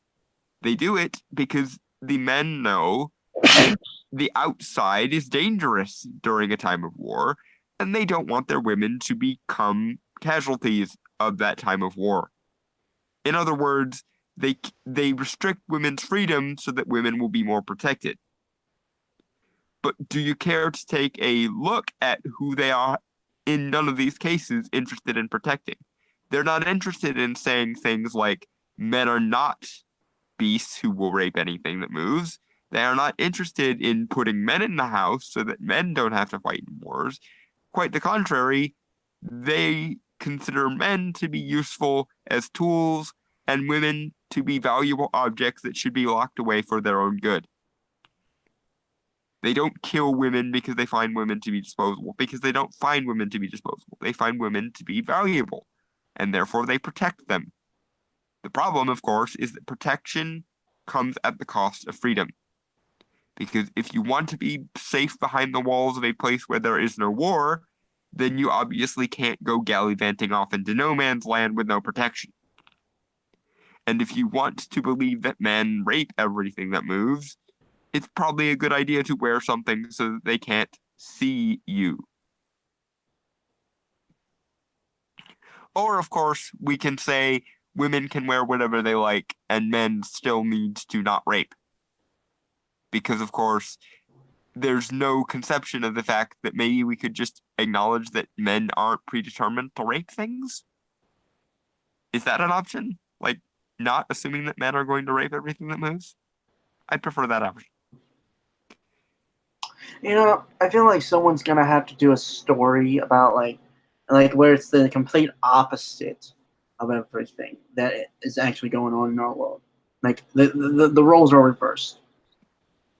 Uh-huh. You know, like where it's like the men are sought to be protected and the women are the ones who do everything a man does. And see how long it takes us to get called misogynist for it. Well, no, it's just more of it's like showing the lens of how kind of I want to say hypocritical and stuff like. Right, but they're not going to see it unless you spell it out, and if you spell it out, they'll call you a misogynist. No, but I don't know. That would be an interesting story to kind of develop. No, I think we should definitely do it. I just don't think you should get your hopes up in terms of changing any feminist minds. Because okay, well, what if it was dudes then? It would be called Meninism. yes. Meninism. Yes. That's it. Okay. Yes, a matriarchy is not a fair system, and men would suffer. Okay, points for that. Well done. I genuinely was not expecting that. However, think of all the medieval fantasy stories you've read about male leadership, where some of the kings depicted as good leaders despite being part of a sexist system.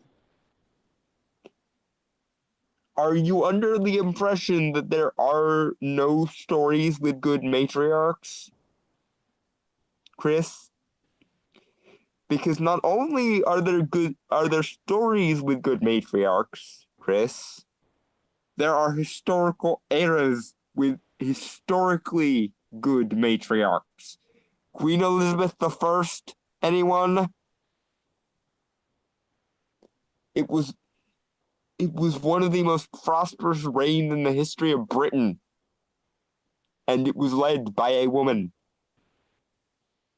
A single woman. She was called the Virgin Queen for a reason, because she did not give a fuck about marrying or settling down or having a family. She was fine being the head of state. Or how about Margaret Thatcher? I realized that Margaret Thatcher was a conservative and she kind of creeped me the fuck out too, but she was Prime Minister of Britain during the 80s, and the 80s was one of the most profitable decades since the fucking wars for Britain. So, again, are you under the impression that there are no good matriarchs? And hell, they made a movie about Margaret Thatcher called The Iron Lady, and I've lost count of how many movies they've made about Queen Elizabeth I. Yep. Not to mention Joan of Arc, Boudica, Catherine the Great, Catherine de' Medici. The list goes on and on and on. Are Why? you under the impression that there is no uh, medieval scenario where there is a positive matriarch anywhere? Oh, Just, you know, yeah, so I got nothing on that. Nom covered all the bases and probably better than I would have. So, okay. Uh, did they constantly talk about how women are lowly, or did they simply assume that women would do as they asked?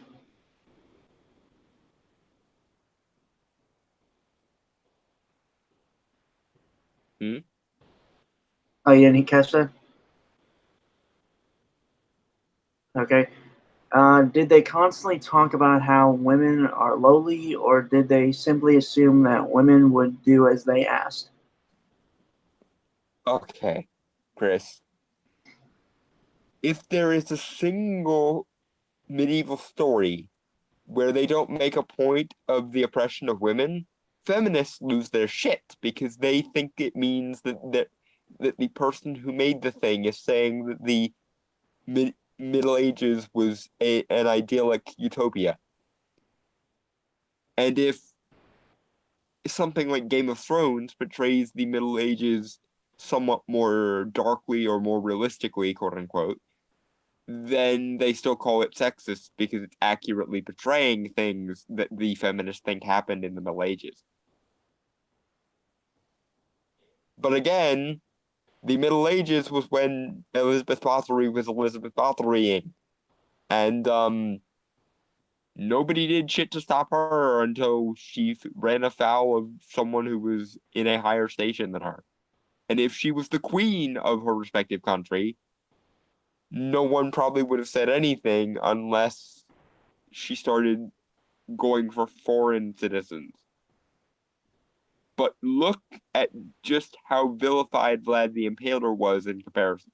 He was called Vlad the Impaler for a reason, because even in his own lifetime, he was considered to be a tyrant of fame and infamy. But Elizabeth Bathory didn't stop doing what she was doing until somebody more powerful than her got involved. Do you perhaps see the double standard there? If there is no sexism in a medieval story, you call it whitewashing and idealizing of history. And if there is too much sexism in a medieval story, you bitch at it for accurately portraying what you think history is, even though it isn't. Once again, we find ourselves caught between the rock and the hard place of your ideological false dichotomy.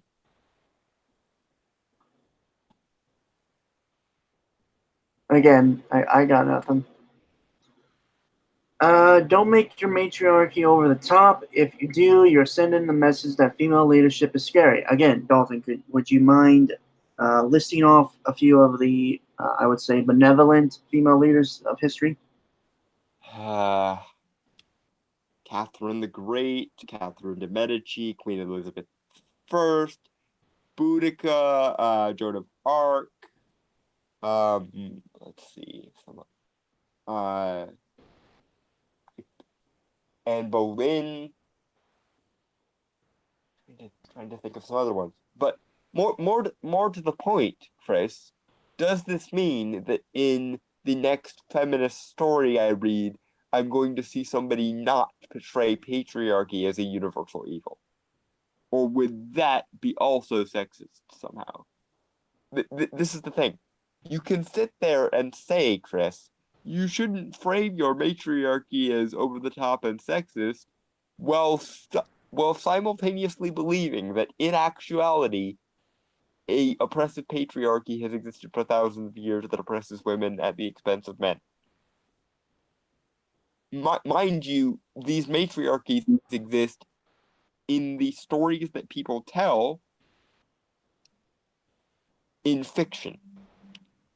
And you genuinely do espouse, in fact, you did so earlier in this article, that an equivalent thing called the patriarchy has existed for all history in actuality in real life.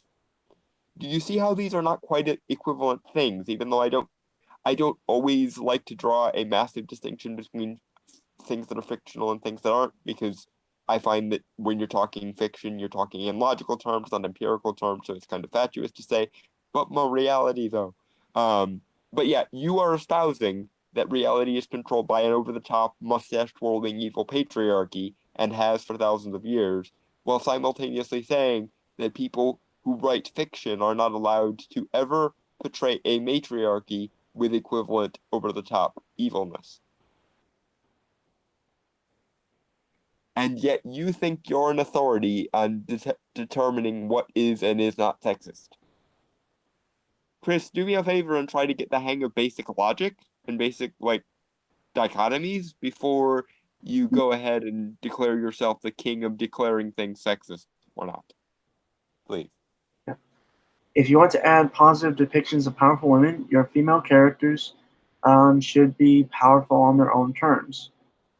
Princesses are technically powerful, but that power is usually granted by their father, the king. Glorifying their role as a princess also glorifies patriarchy. Fuck off, Chris. In the same point, Chris, you go from never portray matriarchies as over the top or unnecessarily evil to there is this oppressive patriarchy that exists in real life that is oppressing everyone at all times, and we have to fight it, otherwise we're enabling it. In the same point. Do you see how your ideology has made you really, really kind of a dickhead in this regard, Chris? See, I don't think he does because his head's so far up his ass. The cognitive dissonance has baffled me. I don't, how? Keep in mind, folks, that was only the first part, and we've spent 2 hours on it. Well, near 2 hours. Now we're moving on. Wait, didn't we move on to the second part? Nope. Oh gosh. I'm thinking we're gonna have to cut a couple of articles. I had to tick off the Supergirl one, so. Oh, okay, yeah, that works. Right. So number 2 of the 5 signs your story is sexist. Male heroes talk down to women. Oh, good gracious goodness, he is talking about mansplaining. Yay. Okay. Once again, a heroic role is a position of mind-boggling responsibility. As such, someone who does that role of mind-boggling responsibility is given a certain level of legitimacy. And as such, someone who is very, very good at being a hero is given some kind of legitimacy to talk down to everyone entirely regardless of gender. Case and point. In Frozen, for example, where the hero is definitely a woman, the villain is the Snidely Duke of Wesselton, who bitches at her for doing things wrong constantly. And she regularly talks down to him. In fact, in the movie, it is framed as a triumphant moment. Why? Because he is bitching while she is busy doing hero things. That is the impetus behind most heroes being kind of condescending. Not to mention that historically, the term hero in entomology means servant. To be a hero is to be a servant of the public good, basically. Oh, look, and I didn't know that. And as a result of that, what you've essentially said is people who are performing a service for you can't possibly ever whine at the people who are bitching at them for doing it wrong while they're stood there not doing it. But I'm getting ahead of myself. We haven't even gotten into the actual paragraphs of the thing. So go ahead. In The Princess Bride, the hero not only accuses his love of lying, but also threatens to hit her if she does it again. I've not seen The Princess Bride, and I feel like that is something I have to see. It is a really good movie. Also a really good book. But that's neither here nor there. He accuses her of lying because she's engaged to be married to someone else. 5 years after they told each other that they loved each other. After he had been tortured for those 5 years, essentially, using only the memory of her to keep him sane. He's not being a hero while he's doing that. He is being the villain while he's doing that. And the reason why he's being the villain while he's doing that is because Westley, the hero of Princess Bride, is the successor to a line of pirates called the Dread Pirate Roberts. The Dread Pirate Roberts needs to be intimidating and terrifying so people don't fuck with them. That's the entire point of the legacy. As a result, you've taken a situation in which the character is objectively not being the hero, and you've framed it as being the hero, or being a hero doing hero things. He's not condescending to her as the hero when he does that. This is what's referred to in, I believe it's professional wrestling, as a heel turn. Yes. Wesley has been corrupted by his training to be the next Dread Pirate Roberts. And by the end of the movie, he forgoes the role of the Dread Pirate Roberts to Indigo Montoya, because Indigo is a loner who is unlikely to have many romantic interests, and therefore he will probably mostly benefit from the role of the Dread Pirate Roberts. He abdicates this role of being the Dread Pirate Roberts, specifically because he does not want to have to be dark and intimidating around his wife-to-be anymore. It's one of the main arcs of the story, Chris. It's not him being a hero, this is his redemption arc, basically. A redemption arc that was entirely forced upon him, by the way, through torture of the physical and psychological kinds. Yes, Wesley is mad at Buttercup at the time, but do you really think it's acceptable for men to threaten violence against their wives, girlfriends, or ex-girlfriends when they're angry? Well, no, I don't think you should threaten anyone with violence, obviously. And neither does he. Or she, or anyone in the movie or the story, except perhaps for the villain, Prince Humperdinck.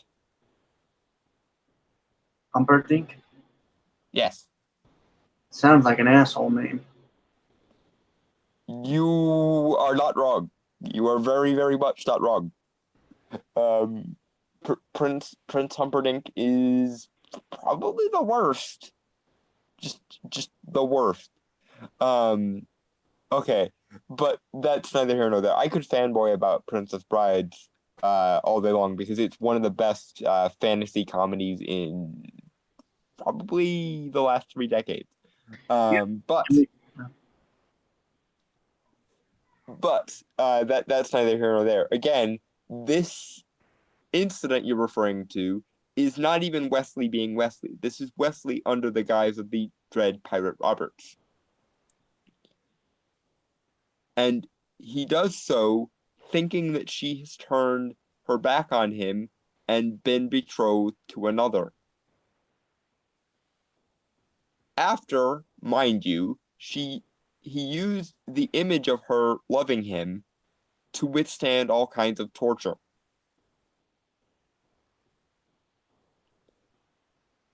And again, this is to set up the heel turn of him abdicating his role as the Dread Pirate Roberts to be with her because he loves her. Mind you, he does not go through with it, and he specifically does not go through with it because it is her, the person who he loves.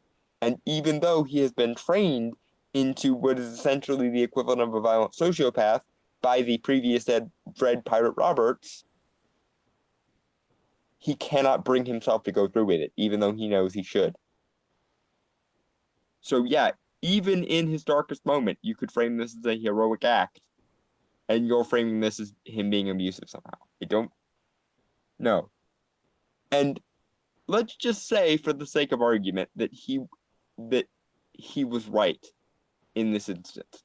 You wouldn't think it was in any way abusive of her to tell him that he loves her and then immediately go and marry a prince who's going to be king shortly thereafter. That wouldn't be opportunistic or manipulative in any way.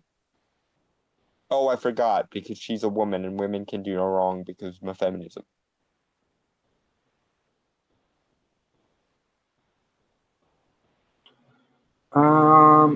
You might think your male heroes are innocent, but your idea of what is appropriate for men to say to women is probably skewed by, again, patriarchy. Dude, that sounded like it hurt. Well, the stupid hurt more. So, okay. You haven't demonstrated this patriarchy of yours even exists, and you regularly skew history and facts and society in such a way as to make everything into the patriarchy, as and when you need it to be vilified, and frame everything as feminist, as and when you need it to not be vilified anymore.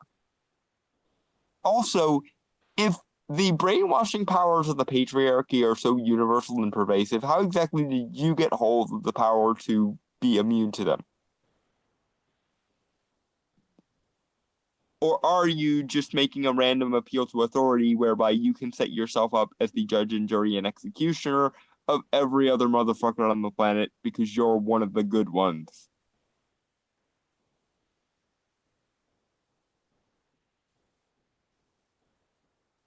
Moving on. And I need to turn on my light because it's dark in here again. For instance, let's take a typical scene from the aforementioned overbearing wife and her henpecked husband. The Princess Bride ever has a pair, even has a pair. In scenes like these, it's likely the husband will say something like, "Leave me be, woman." This exchange will be presented as a cute bickering of an old couple, but that's not cute, that's misogyny. If you doubt me, read that line again and ask yourself what tone of voice the word woman is in. Or ask yourself if you've ever heard this line, like the line like this: "Leave me be, man." Okay, hold on, there's still more. Unlikely. What you might have heard is this: "Leave me be, boy." That's because calling someone a man isn't derogatory, but calling them a woman or a boy is. The husband says it because he's trying to put his wife in her place. Okay, that's all it. No. No, no, no, no, no, no. He says, "Leave me be, woman," because her womanhood is important to her. And even while he's being angry at her in these situations, he still respects her enough to acknowledge the way that she is different from him. Whereas she, in this instance, does not use a derogatory term man because she knows it would not hurt him. Boy is more hurtful because it implies a loss of respect or manhood. You see, when I think of someone saying "leave me be, boy," I kind of think it's like the word "boy" in that context of the phrase. I think the lack of maturity of the person being called, child, Yeah. essentially. Yeah. And also, I would like to point out the phrase man baby or man flu or man tears or mansplain. Like, man is used as a derogatory term in many, many varied circumstances, and all of them are used to be shameful or derogatory. So, what exactly are you playing at? Your example doesn't even make sense. And also, while we're here, if you'll permit me to do my little linguistic anthropology thing again, you do know the word boy originally didn't mean male human, right? It, ori- it originally meant slave. That's why Southern slave owners often call black men boy, because boy in the original, I believe it's Old English that it comes from, means slave. Girl used to be a unisex term for every variety of child, and man was the gender neutral term for adult human. Boy specifically meant servant or slave.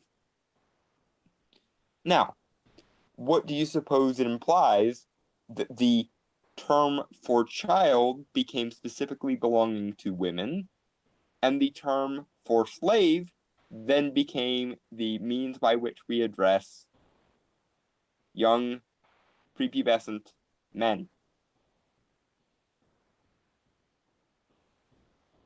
Because I would venture to say it does not imply very many good things. It implies, at least in my brain, that we consider boys who have not yet become adults to, or rather, yeah, male humans who have not yet become adults to be disposable servants or slaves, and we consider women to be the only people who are deserving to be called children. And the thing about that is, children are almost universally seen as vulnerable and in need of protection. Slaves, however, are seen as disposable means to an end who do not need any protection whatsoever, other than being an expensive thing that you would need to pay for. I'm not I'm not saying therefore men are oppressed because I don't consider the language of oppression to be very useful in this context.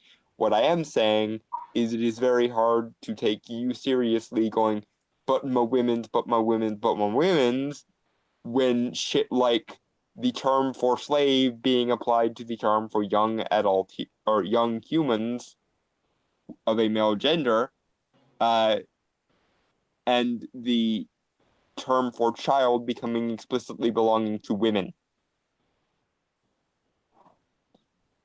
as not oppressive in any way. It's kind of ludicrous to compare these things, you see. Moving on. Right. It can get much worse. In Robert Heinlein's Stranger in a Strange Land, every male character, except the Martian because he was raised on Mars, refers to the female lead with the names like Dimples, Honey Lamb, and Baby Girl.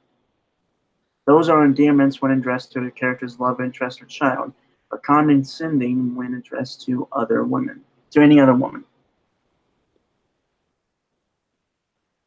How? You're going to have to explain how, because in most cases, those terms of endearment are terms of endearment because they imply a certain level of positivity towards a person. And I'm sorry, but being positive towards a person, unless it is done in a very particular way, is less condescending than being overtly negative towards a person.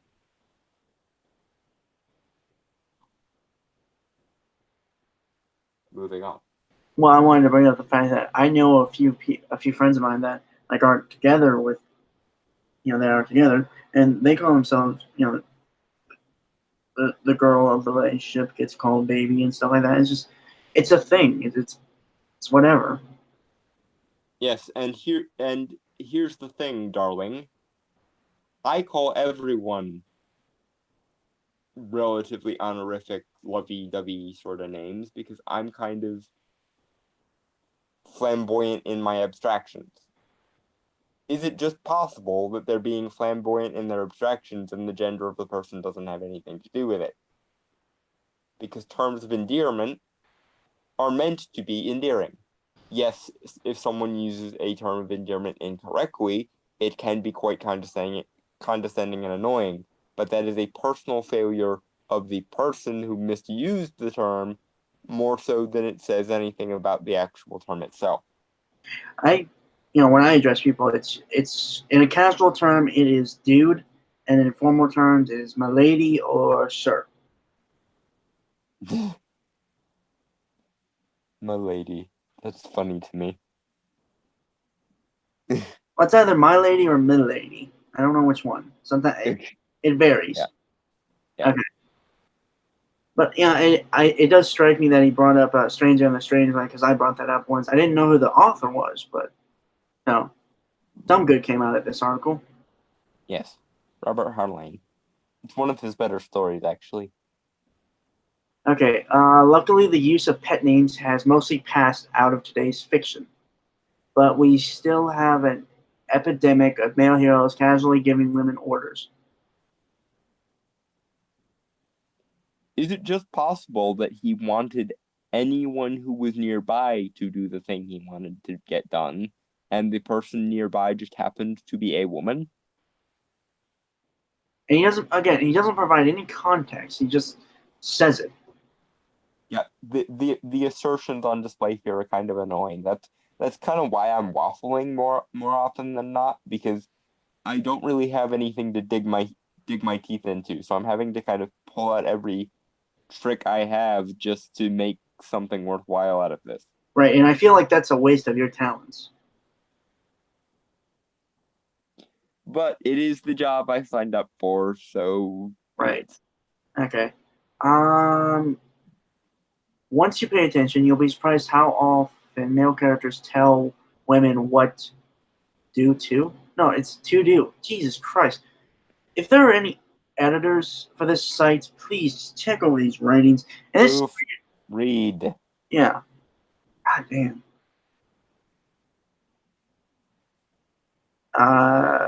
While storytellers make most characters with authority male, it happens even when the male character has no official authority or even special expertise to offer. For example, take this innocent-looking snippet from *The Mortal Instruments* by Cassandra Clare. Cassandra Clare. I tried to read those books at one point, but I just it was boring, to be honest. They seemed a bit generic for my liking, so I never really looked into them. Suddenly all business. Simon squared his shoulders. I'll get one of the security guys. You stay here. He strode away, passing through the crowd. Okay, he just took that out of there, and there's no. Okay, I'll play the ball where it lies, shall I? Well, actually, he does give. I think he does give context after. So Simon is the heroine's best friend. I think Claire intended to depict Simon as a socially awkward, but probably not domineering or sexist. Okay. But okay, Chris, you just from the snippet you just provided, we know a few things. We know there's a crowd. we know it's a fairly alarming situation because he needs to call for security. We know that he's taking things quite seriously at the moment, and we know there is at least some kind of time pressure because he has to get through the crowd, bring back the security person, and deal with whatever situation has required the security people in the first place. Oh, I think I know what scene he's referencing here. Yeah. As a result of what we know from the snippet you provided, we can very evidently see that he is trying to protect her by saying, stay here and wait until I come back with the security guys, or whatever it is that he said. Because he considers it to be his job to he considers it to be his job to deal with the issues of the day, and does not want to see her become overly burdened or overly involved in the situation because it would be inconvenient or difficult for her, or worse yet, that she might be harmed by it. So, in other words, we once again have a situation where he is trying in his socially awkward, bumbling way to be protective of her, and you see that as somehow sexist. Now, just as an experiment, let's flip it. Let's say that she told him to stay put while she goes and gets security guys and then proceeds to go in the crowd. I dare say that you would not see anything wrong with this. Except for maybe if this became a common trope in this book, I could see you saying that she is forced to do everything and Simon is mostly useless. So, in other words, you find it fine when women are giving the orders, but anytime that a man gives a fairly obvious order like stay here while I go and get someone who can help with this, you find that oppressive, even though I could see the situation going either way, because staying put and waiting for someone else to do something is a common order that's given by everyone of every gender. If a person considers themselves more capable or considers the other person more inclined towards difficulty, and they are kind of caught between a rock and a hard place, stay here while I try and fix this is a perfectly reasonable and gender neutral way of dealing with the situation. Given that even in the snippet you provided, it is fairly obvious that there were really no other options. And she probably would have just stayed here of her own volition, but as you stated, he's socially awkward and needed to make sure that she was all right. So he probably just vocalized it to make sure she knew what to do. Yeah, if anything, it just shows that Simon, the character that he's talking about here, cares about his friend and wants to protect them. So, and I don't see anything wrong with that. Obviously, I'm just like, again, but you have to remember that we ourselves kind of more focus on the actual storytelling of it than the ideology that he is projecting onto the stuff. Yep.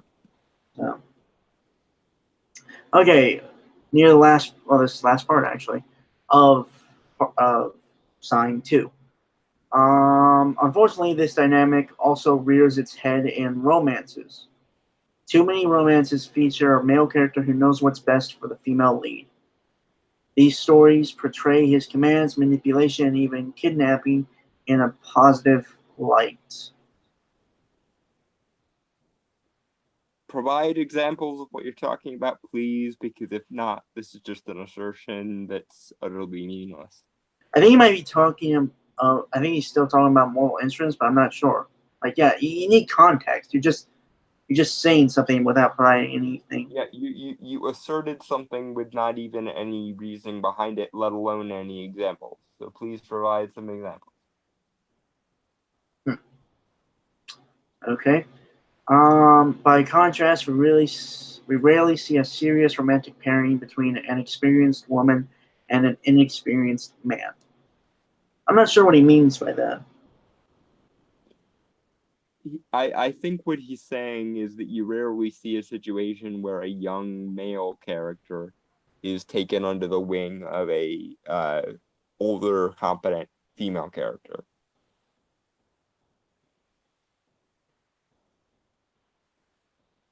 Don, I gotta ask, do you have any examples that will refute that point, or? Not off the top of my head, but as we've talked about, the gender of the male of the main character really isn't relevant to much of anything, nor is the gender of the mentor character. Yeah. So we really got nothing for that, just on the fact that there's nothing there to dissect.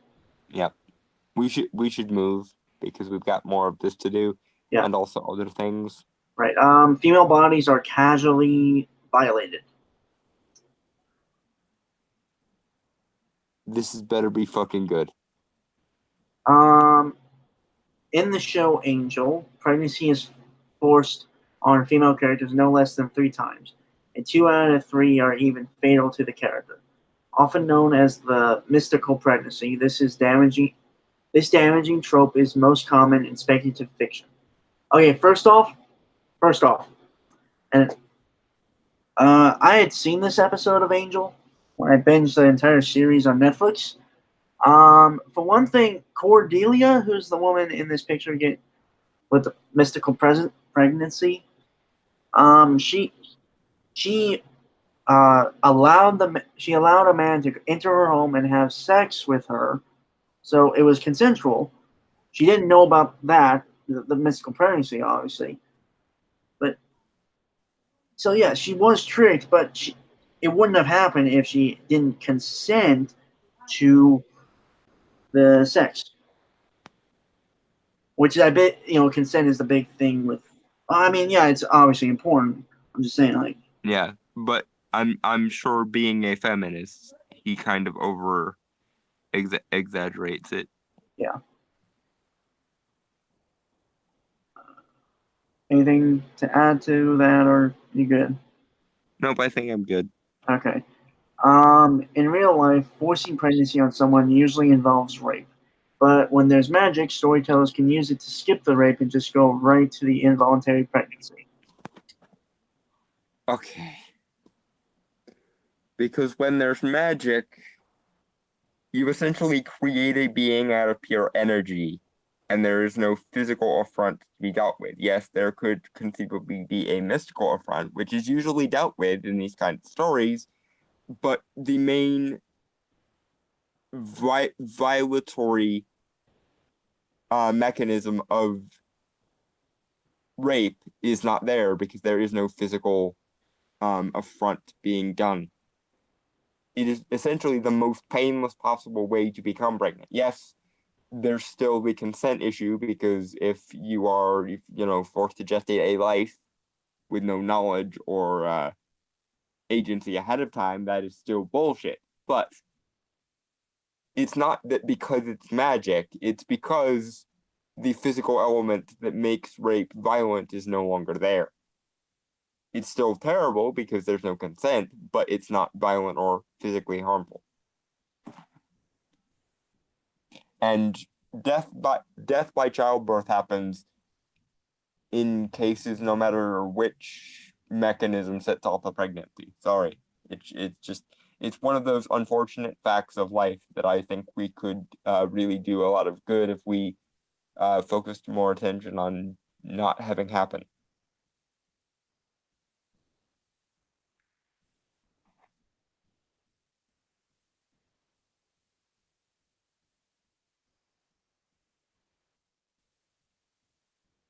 Sorry, I had something to do off screen. Okay.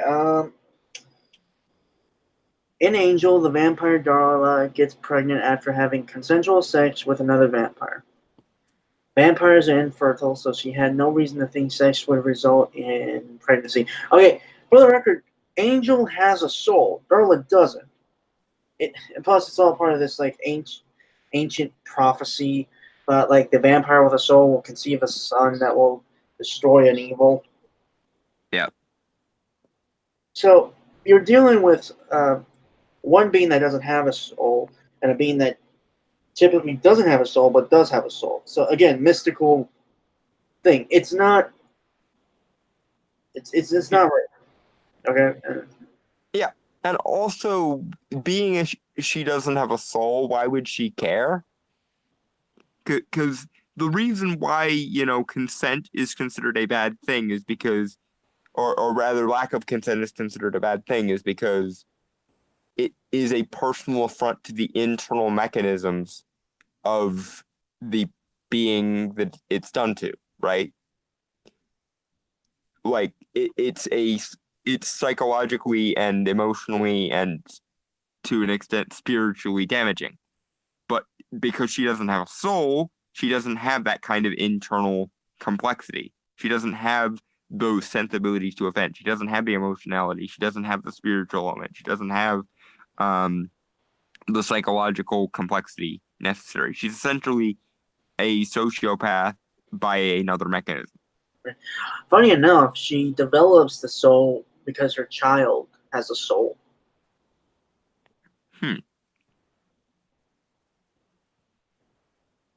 Yeah, it's a really interesting thing. Okay.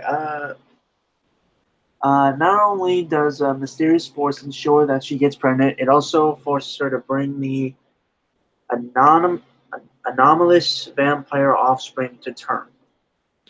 Okay, Right, okay, right, okay. okay. Because the child was protected, like couldn't kill it. Yeah.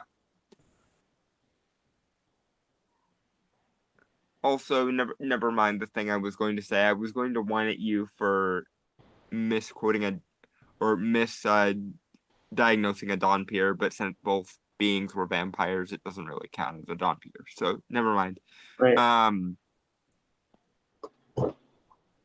I would say magic's a tricky thing and kind of hard to. Well, just a tricky thing. Yeah, it's a very complex, very often abstract, and very seldom well understood or well known thing.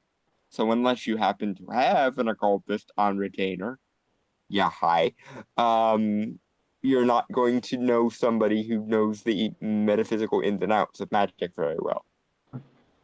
Uh, Forced pregnancy is a sickening violation of a person's body. If your story is not dark enough to include rape, then it is not dark enough for this. But in almost every case, forced pregnancies are not treated as the horrors they are. Bullshit. Bullshit.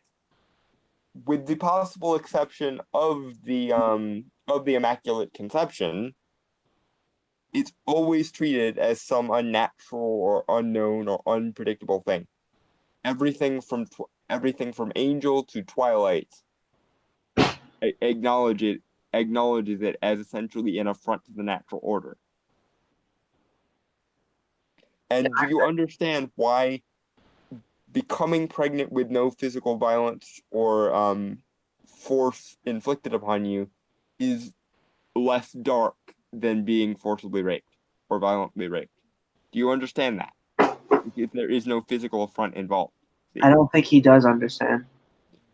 No, I don't think he does. But what you just said was complete bullshit because you refuse to register the difference between being physically held down and forced to have intercourse against your will and through some other means finding yourself, right? I'm willing to concede that both of these things are awful. Both of these things are awful and should not be done. But one is definitely worse than the other by virtue of the physical and psychological damage that is involved there. Yeah. Shows using the trope ignore the lasting trauma that anyone would experience after having control of their body taken away from them. In some cases, such as with Darla's violation, it's even framed as a good thing. Okay, for one thing, Darla was an evil vampire. She spent, I don't know, a good 200 years before her introduction in Buffy the Vampire Slayer show. Like, killing and just causing havoc across the world. Mm-hmm. I mean, I'm not saying like, never mind. I'm not. I don't know where I was going to go with that, but just again, he's not providing actual. I don't think he's providing context. I think. Yeah. We might have to call it after this article is done because England team just invited me to a stream. Yeah, I noticed that popped up on my notifications. So yeah, sorry folks. Probably for the other articles, probably not the Supergirl article because I don't think it's really nothing. We might just do a one shot to cover the rest. Yep. Yeah. So, fuck, this thing is long as hell. Yep. Too many stories have some form of sexual coercion or assault thrown in casually. Rape isn't necessarily to prove that a character is a villain or to put a damsel in distress.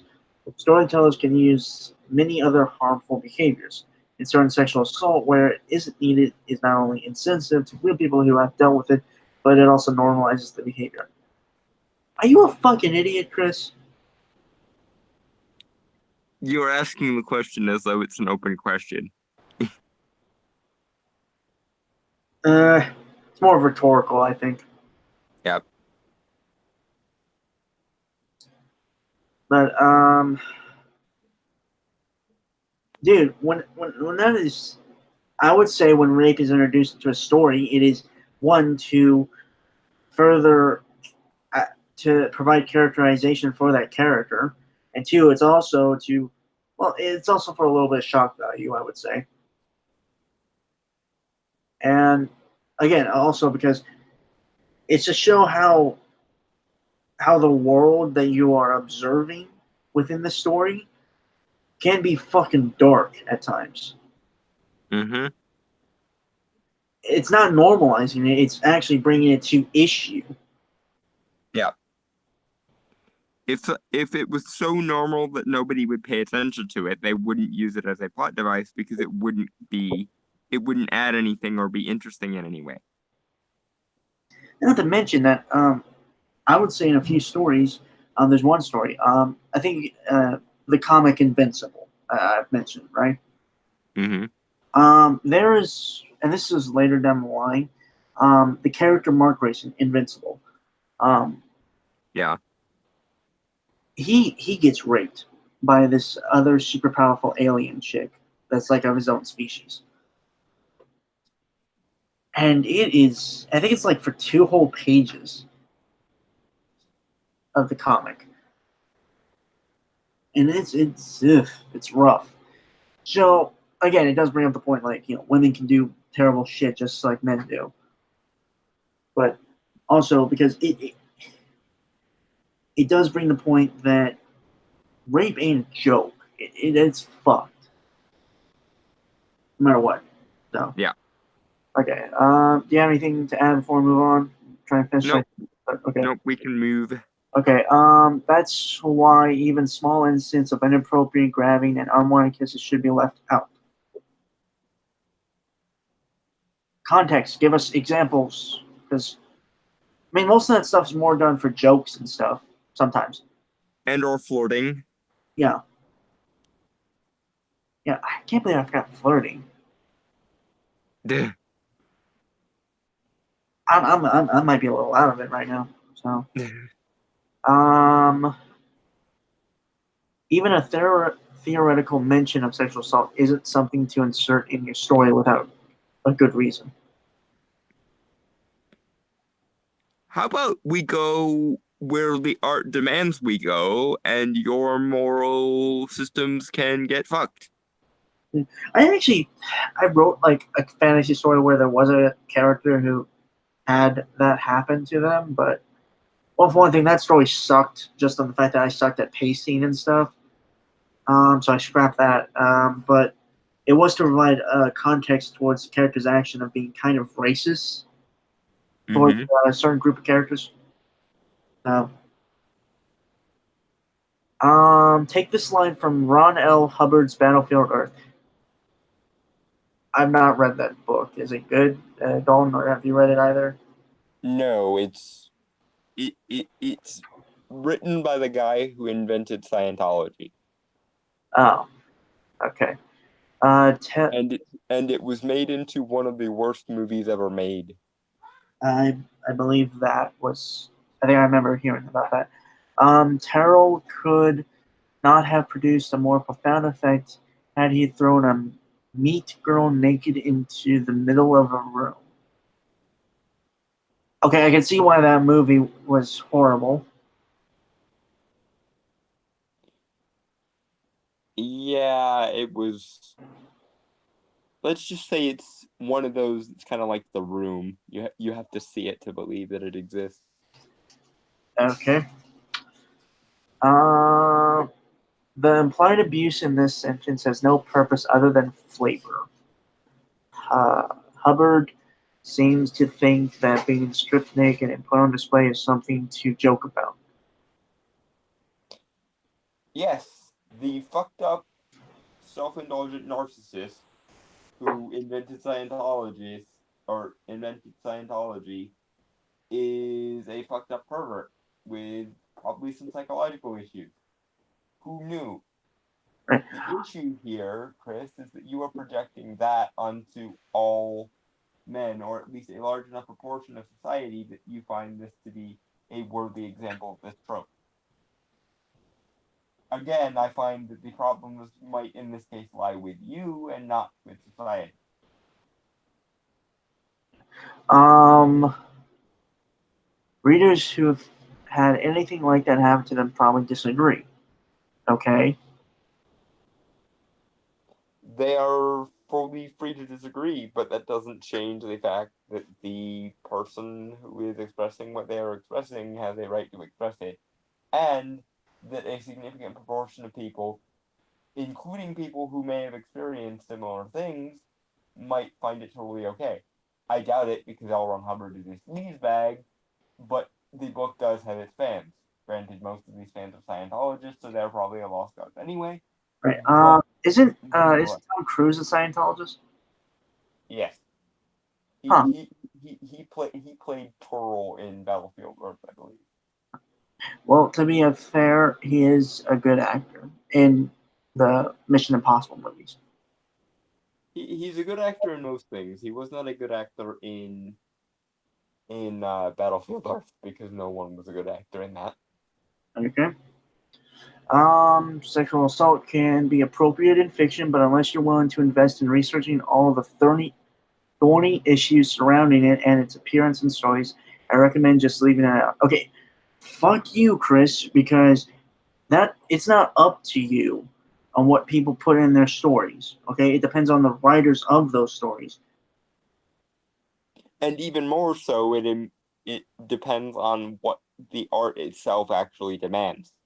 I I would actually argue that even the when you're in the throes of a idea, when you're really possessed by an idea, even you as the author don't really have much of a choice in it because sometimes you have to write something or your brain will explode.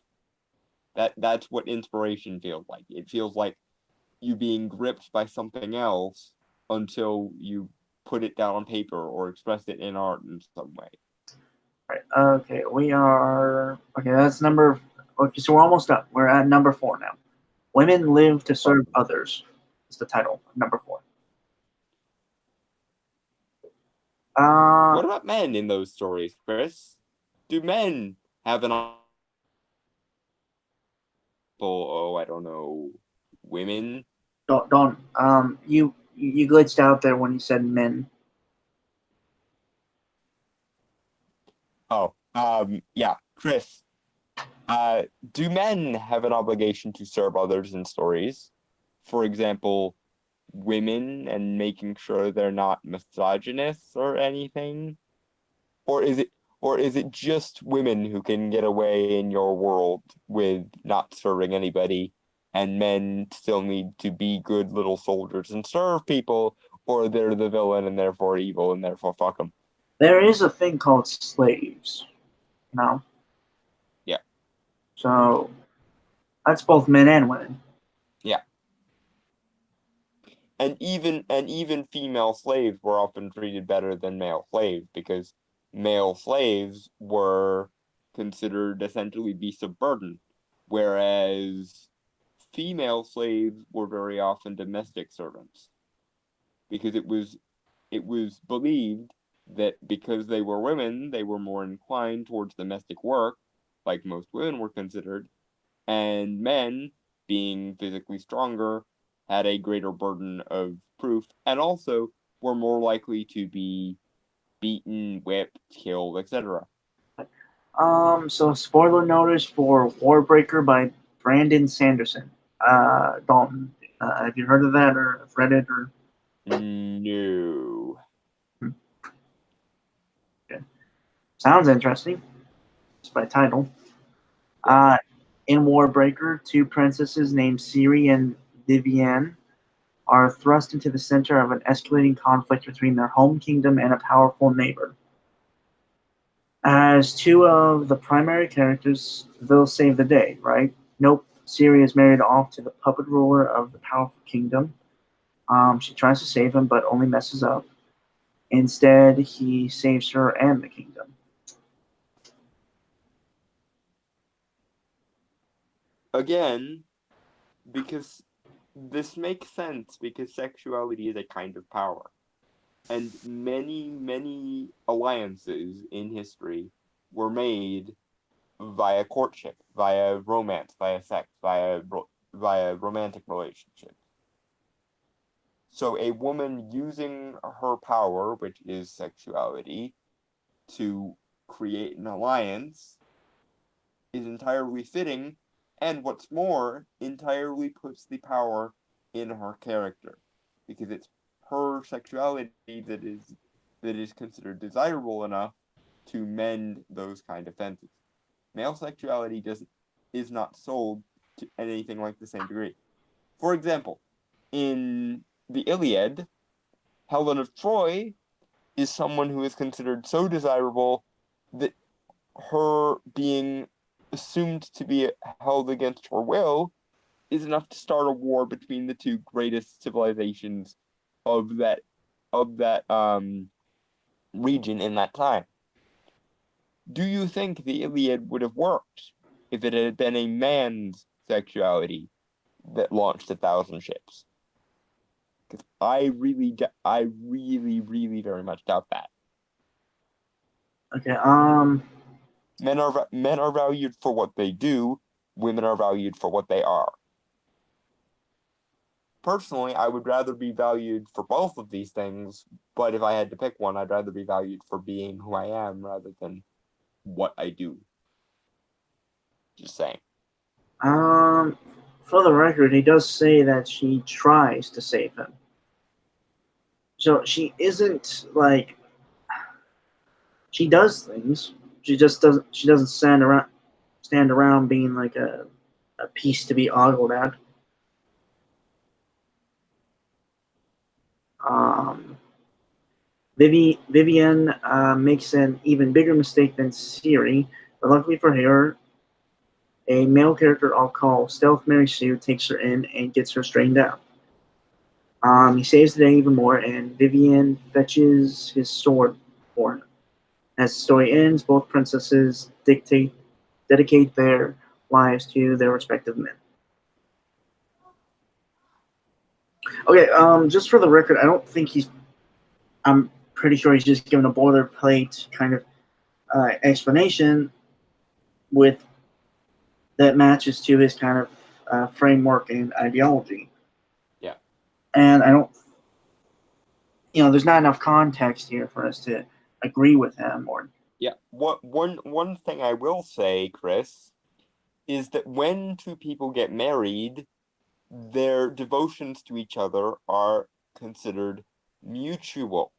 For example, how do you think a medieval society would react if, say, after the end of this novel, the male characters cheated on their wives? Because I can guarantee you that in the Middle Ages, that would have landed you in a whipping post as standard, if not straight up killed or hanged.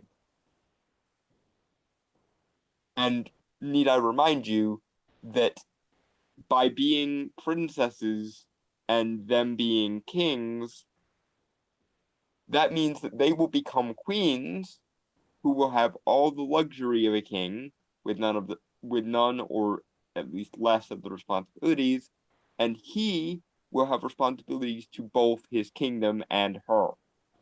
And if at any point she is dissatisfied with him, she can set up things so that he is assassinated or his people become dissatisfied with him and kill him on her behalf, etc., etc. He has no such recourse if at any point she becomes less satisfying to him. Hmm. One of the most common stereotypes used by well-intentioned storytellers is that of the female nurturer. Examine your female characters. Are they best characterized as mothers, wives, nurses, or supportive lovers and doctors? Are women who don't fit this role shamed or villainized? In Warbreaker, the most important female character is an independent thinker who, gasp, wants to have sex for her own pleasure.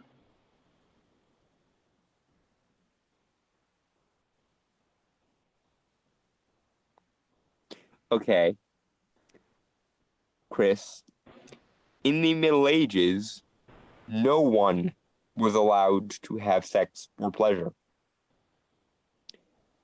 Because in the medieval Christian definition of sexuality, the purpose of sex was generation, i.e., you had sex in order to procreate.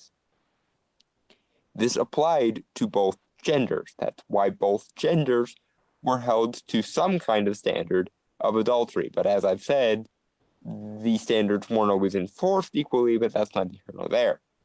The reason, of course, is that in the medieval mind, sex was for making new generations of humans and not for enjoying yourself.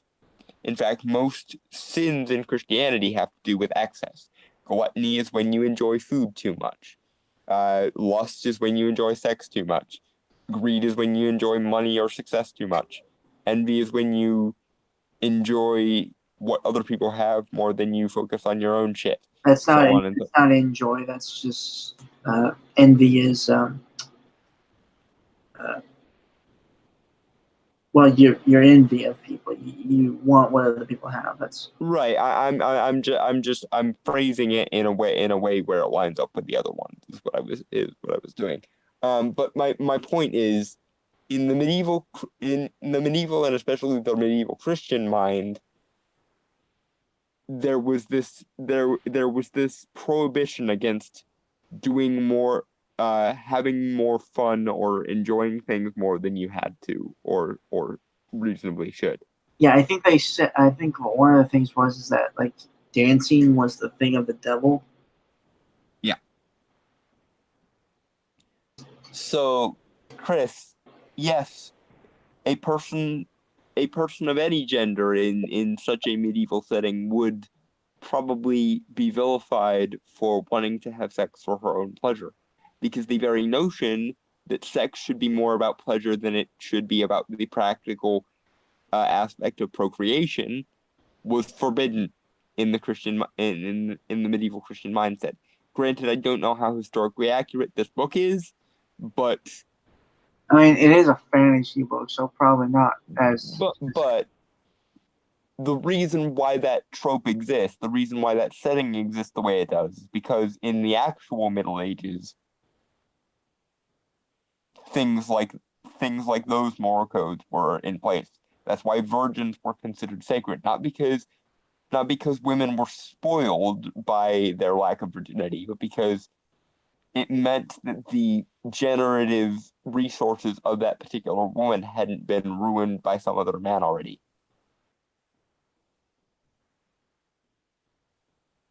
Mm-hmm. Like the other woman, the story reveals she was tricked by the villains, and she also gets a pointless death. That was like the end of the paragraph. Okay, so what you're saying is she's framed as evil, but her evil is framed as not being her fault? So, in other words, she's framed as evil, but she has an easy out of somebody else made me do it. Do male evil characters ever have the excuse of someone else made me do it, Chris? Or are they just projecting their toxic masculinity onto everything? Double standard, folks. It's total bullshit. Mm-hmm. Mhm. Mother characters suffer the most under the nurturing stereotype. In countless stories, they are long dead. The storytellers assumes that if they were alive, they would provide emotional support the character shouldn't have. Dead mothers are invariably described as beautiful, loving, and kind. Pleasing other people with their attractive appearance and caring behavior was their entire life. My God, they were framed as nurturing and positive and caregiving. How dare they? Chris, mate, what the fuck?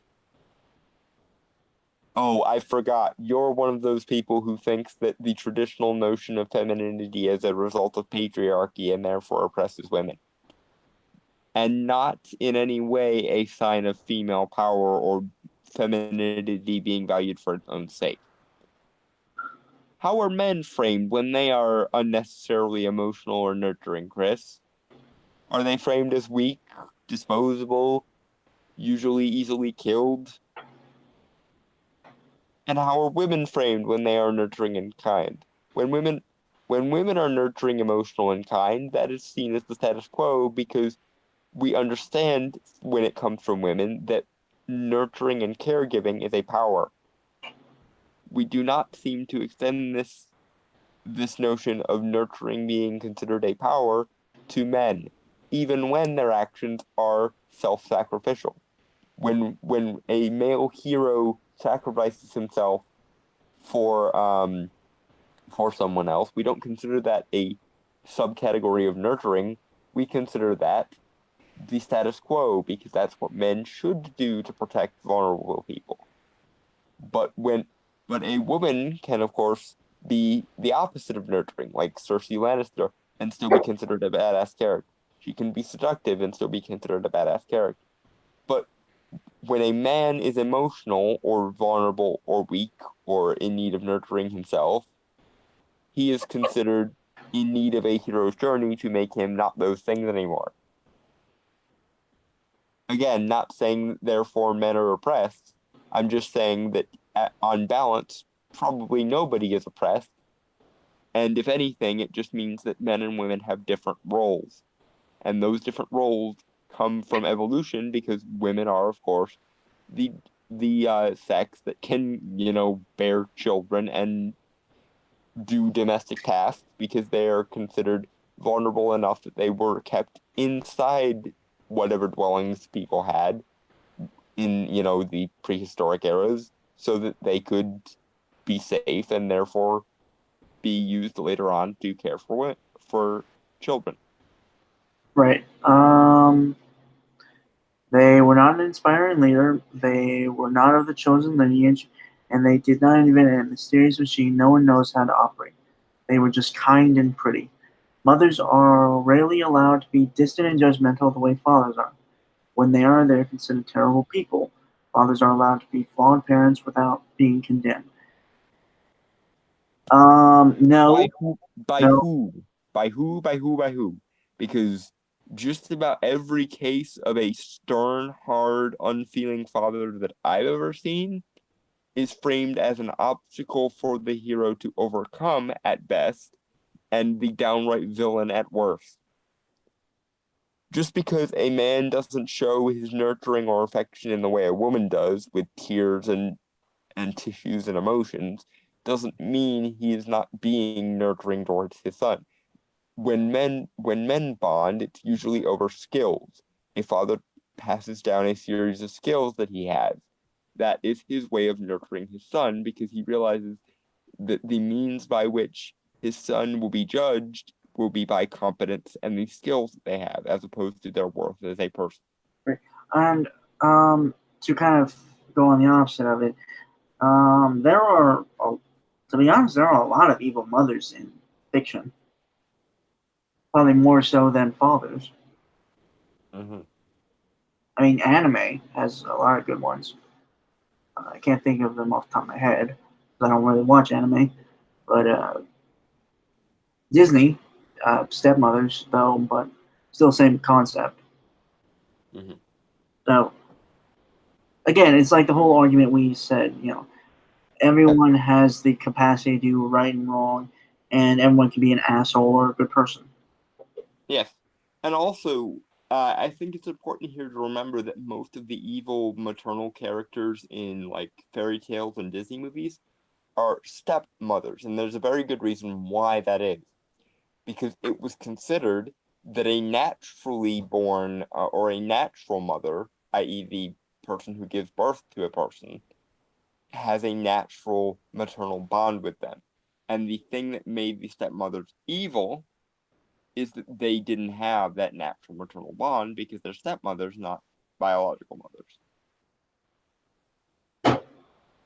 This completely erases the possibility of a biological mother being abusive in any way because we see women as valuable.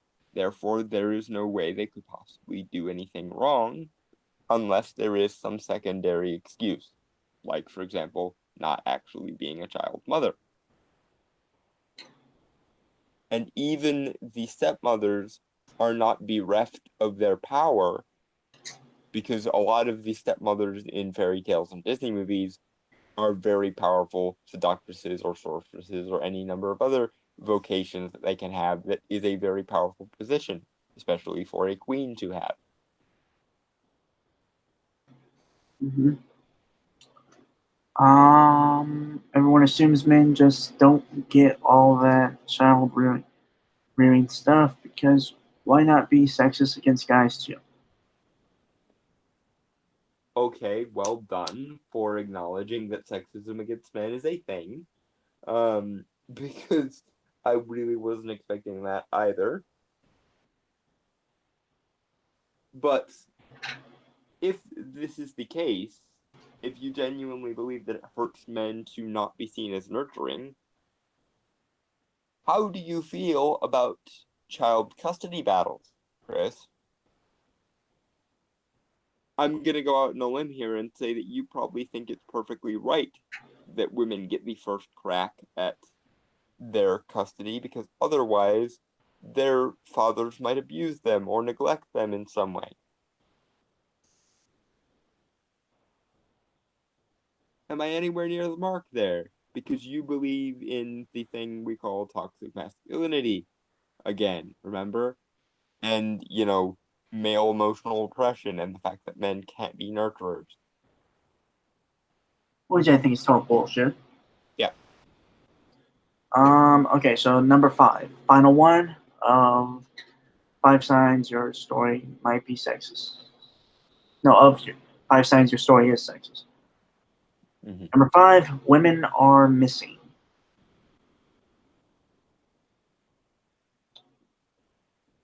In Underworld, all vampires, werewolves, and other immortals are descended from Alexander Corvus. He had 3 sons, a vampire, a werewolf, and a mortal. Did this family with 4 dudes include any women? If so, the writers didn't think it was worth mentioning. Yeah, because it doesn't have why does it matter when it comes to the story? So I'm pretty sure it's just 3 kids that came from one woman, and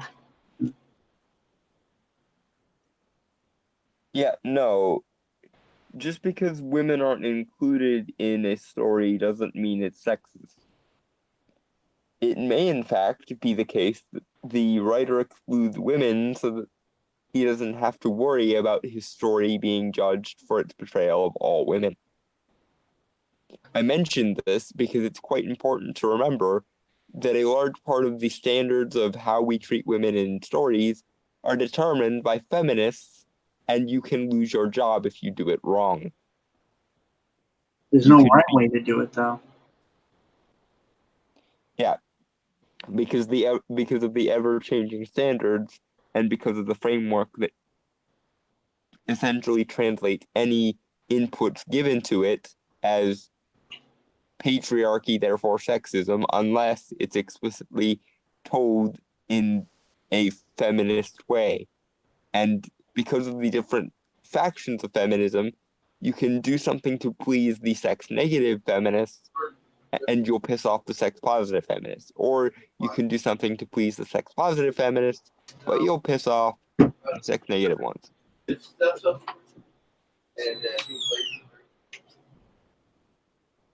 Moving on, or yeah, more. No, we can move on. Okay. During the story, a werewolf scientist tracks the moral descendants of the Corvinus line, hoping to find a human that has a special dormant gene. However, in tracking the family lineage, he somehow forgets that women exist.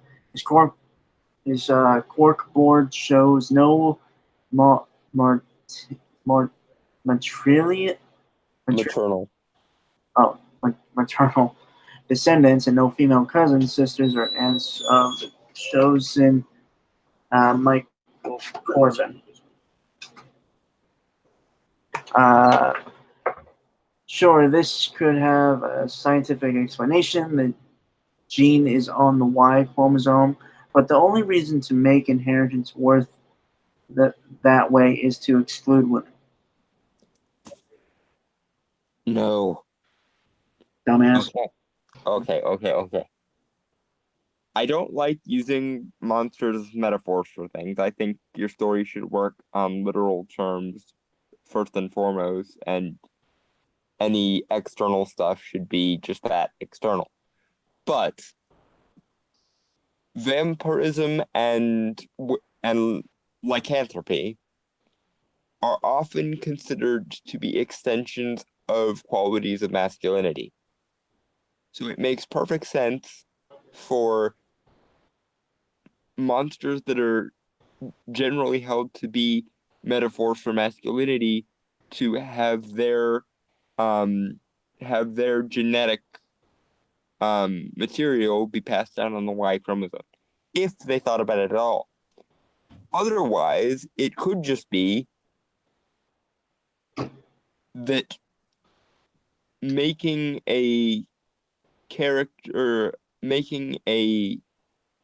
system that works the other way, the XX, the X gene way, would result in too many birth defects. Because, of course, if you wind up with two X chromosomes and a mutation is carried on the X gene, it can often result in complications. This is something that I would actually like the X-Men, for example, to touch on, because they never do it with women who have two mutant X genes. Or it could just be that because the two characters this stems from are male, it makes sense for the Y chromosome to be the mutant one, because it would explain why no women before them have had this. The Underworld franchise is stupid because making this genetic completely bollocks is up everybody's point, but at least with the internal logic of the universe, it makes kind of sense. Yep. I'm not even done with this movie yet. The vampires have three important elders, rulers that alternate between sleeping and leading. The first elder, Victor, is the antagonist of the film and has a big battle against the protagonist for the film's climax. Marcus, the second, is one of the original three sons of Alexander Corbin. I'm just going to call him Corvus. He's left as the antagonist of the next film. Last is Amelia, the only female elder. The movie has one brief shot of her being in danger and another brief shot of her being held down and drained of her blood. Then she's dead. If she had an epic fight, it was off screen.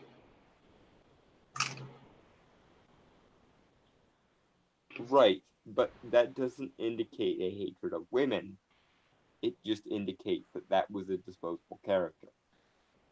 And men are very often disposable characters as well. I'm The whole red sure. shirt thing. Huh? Red shirts. Yeah.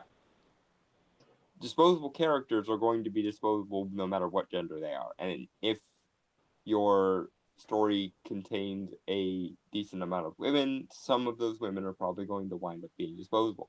And unless I miss my guess, the hero of the Underworld franchise is Kate Beckinsale's character, who is a woman. You completely glossed over the fact that the main protagonist of the Underworld franchise, again, unless I've missed my guess, it is a very long time since I've seen the Underworld franchise, is a woman. And she is badass. Almost cartoonishly so sometimes. Yep. Patriarchy conditions us to think of men as normal and women as special exotic creatures. You mean women are held to be valuable and men are held to be disposable because they are meant to serve particular functions and therefore are not allowed any extra identity. Again, going back into the history of the word man, man originally was the term for any given adult human. That's why we have terms like mankind or one small step for man. The original term for a male adult human was man. The original term for a female adult human was with man. A couple centuries ago, though, we seemed to have changed our minds considerably, whereby a female adult human was referred to as a womb man, i.e., a man with a womb, an adult human with a womb, and we completely lopped off the where. The only cases in the modern language where still remains is in cases like the werewolf, very ironically enough. And the reason is because where means conscious or aware. That's where we get the word aware from. Where is the prefix meaning conscious. So essentially, we have completely removed the male notion of consciousness unless he's changing into some other kind of animal. Because we have to specify that that kind of animal is uniquely conscious in some way. But men apparently cannot be uniquely conscious in some way. Men are now just blank humans, and women still have their prefix. Their prefix, of course, being womb, because they are the kind of human with a womb and can just take life and shit. So yeah. Huh? I'm sorry. No, I thought you were done. No. I had one more thing to this. So yes. Even granting your premise, which I'm not sure I'm willing to grant, that women are seen as exotic, that's because women are seen as valuable and men are seen as blank. They need to prove themselves useful or they need to do something in order to be given a value or a lack of value. Whereas women are seen as valuable and exotic just by virtue of being women.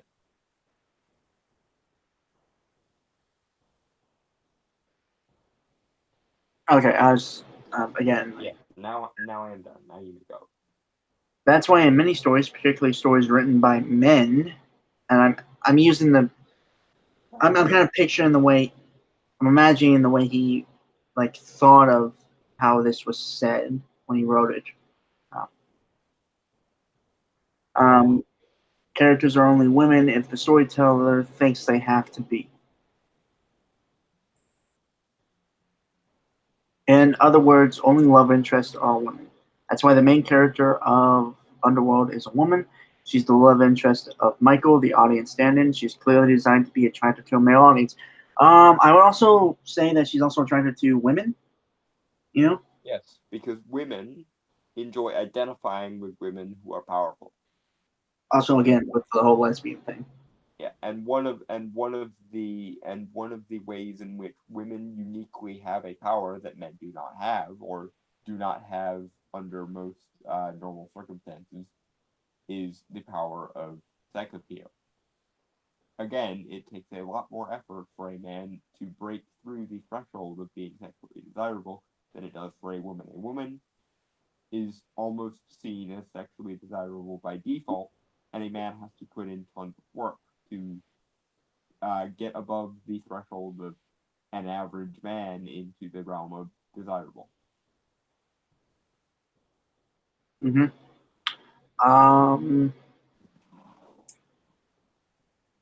Women are even more absent when the characters are of a species that is considered masculine.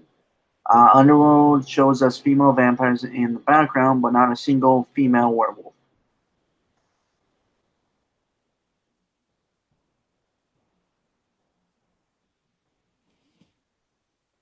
Because to make women sprout fur would deny them the ability to look beautiful. Well, it And also depends on someone's taste, but that's not entirely. and many women would rather their wish fulfillment fantasies allow them to remain beautiful, because beauty is a power that is rather unique to women, and they very much like it that way. Yeah. Because most of us have a skewed scene of what ratio of men to women is normal. The only way to ensure equal representation is to actually count them up and tally the total. Bless you. Thank you. And also, Chris, you're a fucking idiot.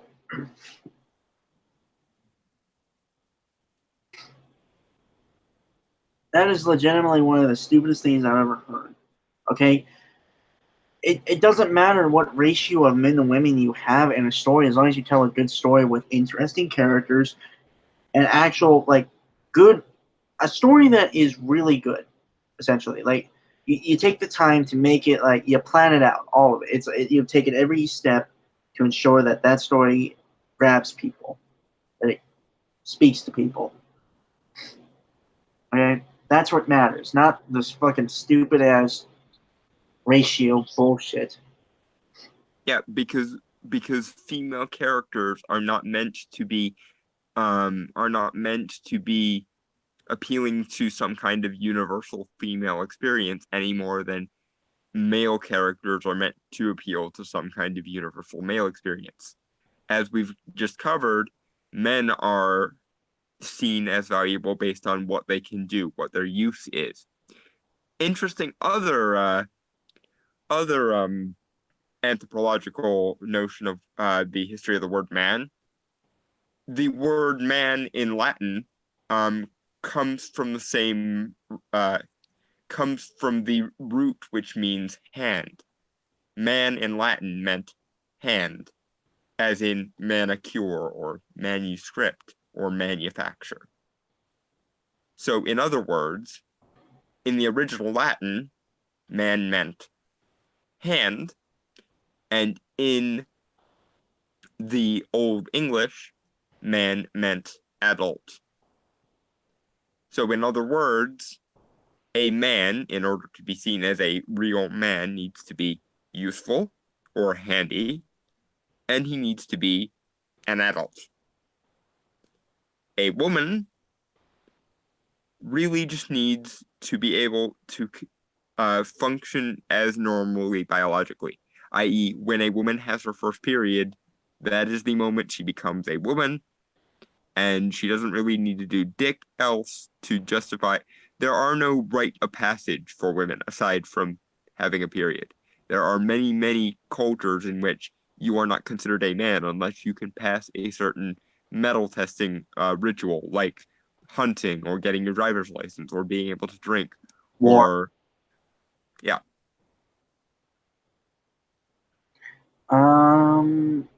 Then you have to rate each character's presence in the story in order to make sure your male characters aren't disproportionately important. It's okay if most of the characters you invent are male to start with. What matters is that you change their gender as you develop your story. One of the best tests of gender depiction is to think through a gender reversal. Imagine all the men in your story are women and vice versa. What if that order of female breeding cultists was an order of male only breeding cultists? What if a kind and beautiful mother was a kind and beautiful father? If your characters feel funny or weird once you change the gender, ask yourself why. I would explain to you why, Chris, but I don't think you'd like the answer very much. The reason why it feels weird to see men in female roles and women in male roles is because men and women have different attributes on average. And what's more, a lot of men and women define themselves by these differences. Because men and women are meant to be complementary to each other. That's how we evolved. That's why we are sexually dimorphic in the first place. Because in a situation where men do certain things and women do the contrary to those things, they complement each other in such a way as to make it easier for us to survive and reproduce, hence evolutionary psychology. And we have an intuitive understanding of this because of both our culture and our innate psychological hardwiring. That's why it goes against human intuition to have those roles flip-flopped. But you, Chris, are of the opinion that everything in society is a social construct created by this evil patriarchy by some powerful men who instituted it thousands of years ago or something. You completely ignore the innate differences between men unless that involves erasing someone's femininity, in which case you consider that oppressive to women, and then it needs to be fixed. But it never occurs to you that having all your men bereft of their own innate sexual or psychological qualities robs them of any kind of agency whatsoever. Because to you, the most basic definition of femininity is the norm or should be the norm, and anything more aggressive or more literal than that is considered bad or primitive or limiting. That's your definition of toxic masculinity, after all.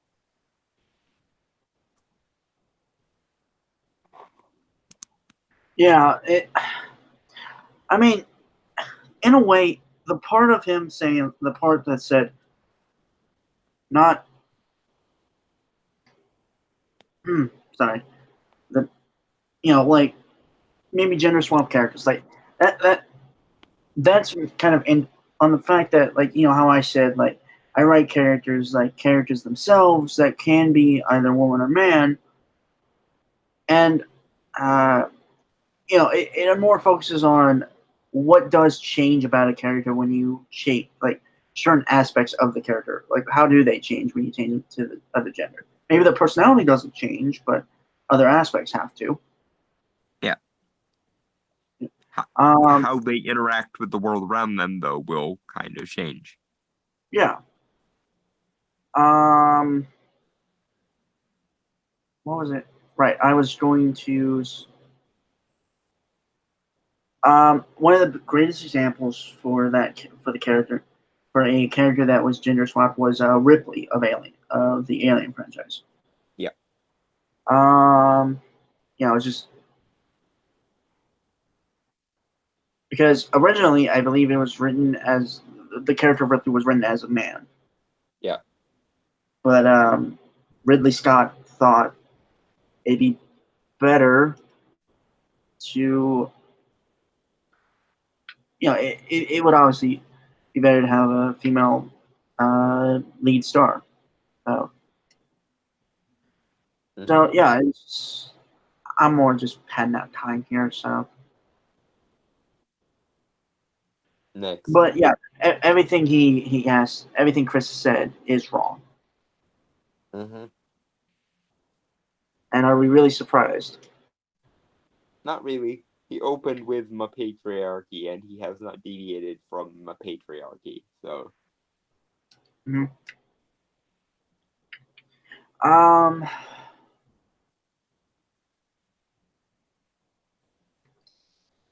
yeah, honestly, I got nothing else. Well, comic recommendations. 'Cause, for the record, people, we are going to have to move the other articles we were going to cover to Friday as one shot Yeah. because time constraint and just this article was super longer than I expected it would be. Yeah. I figured we would move faster through it than we did, so Yeah. And next week we will be covering stuff about Comic Con because I completely forgot about it being this week. So yeah. Don, do you want to start us off with recommendations? Let's see. Recommendations.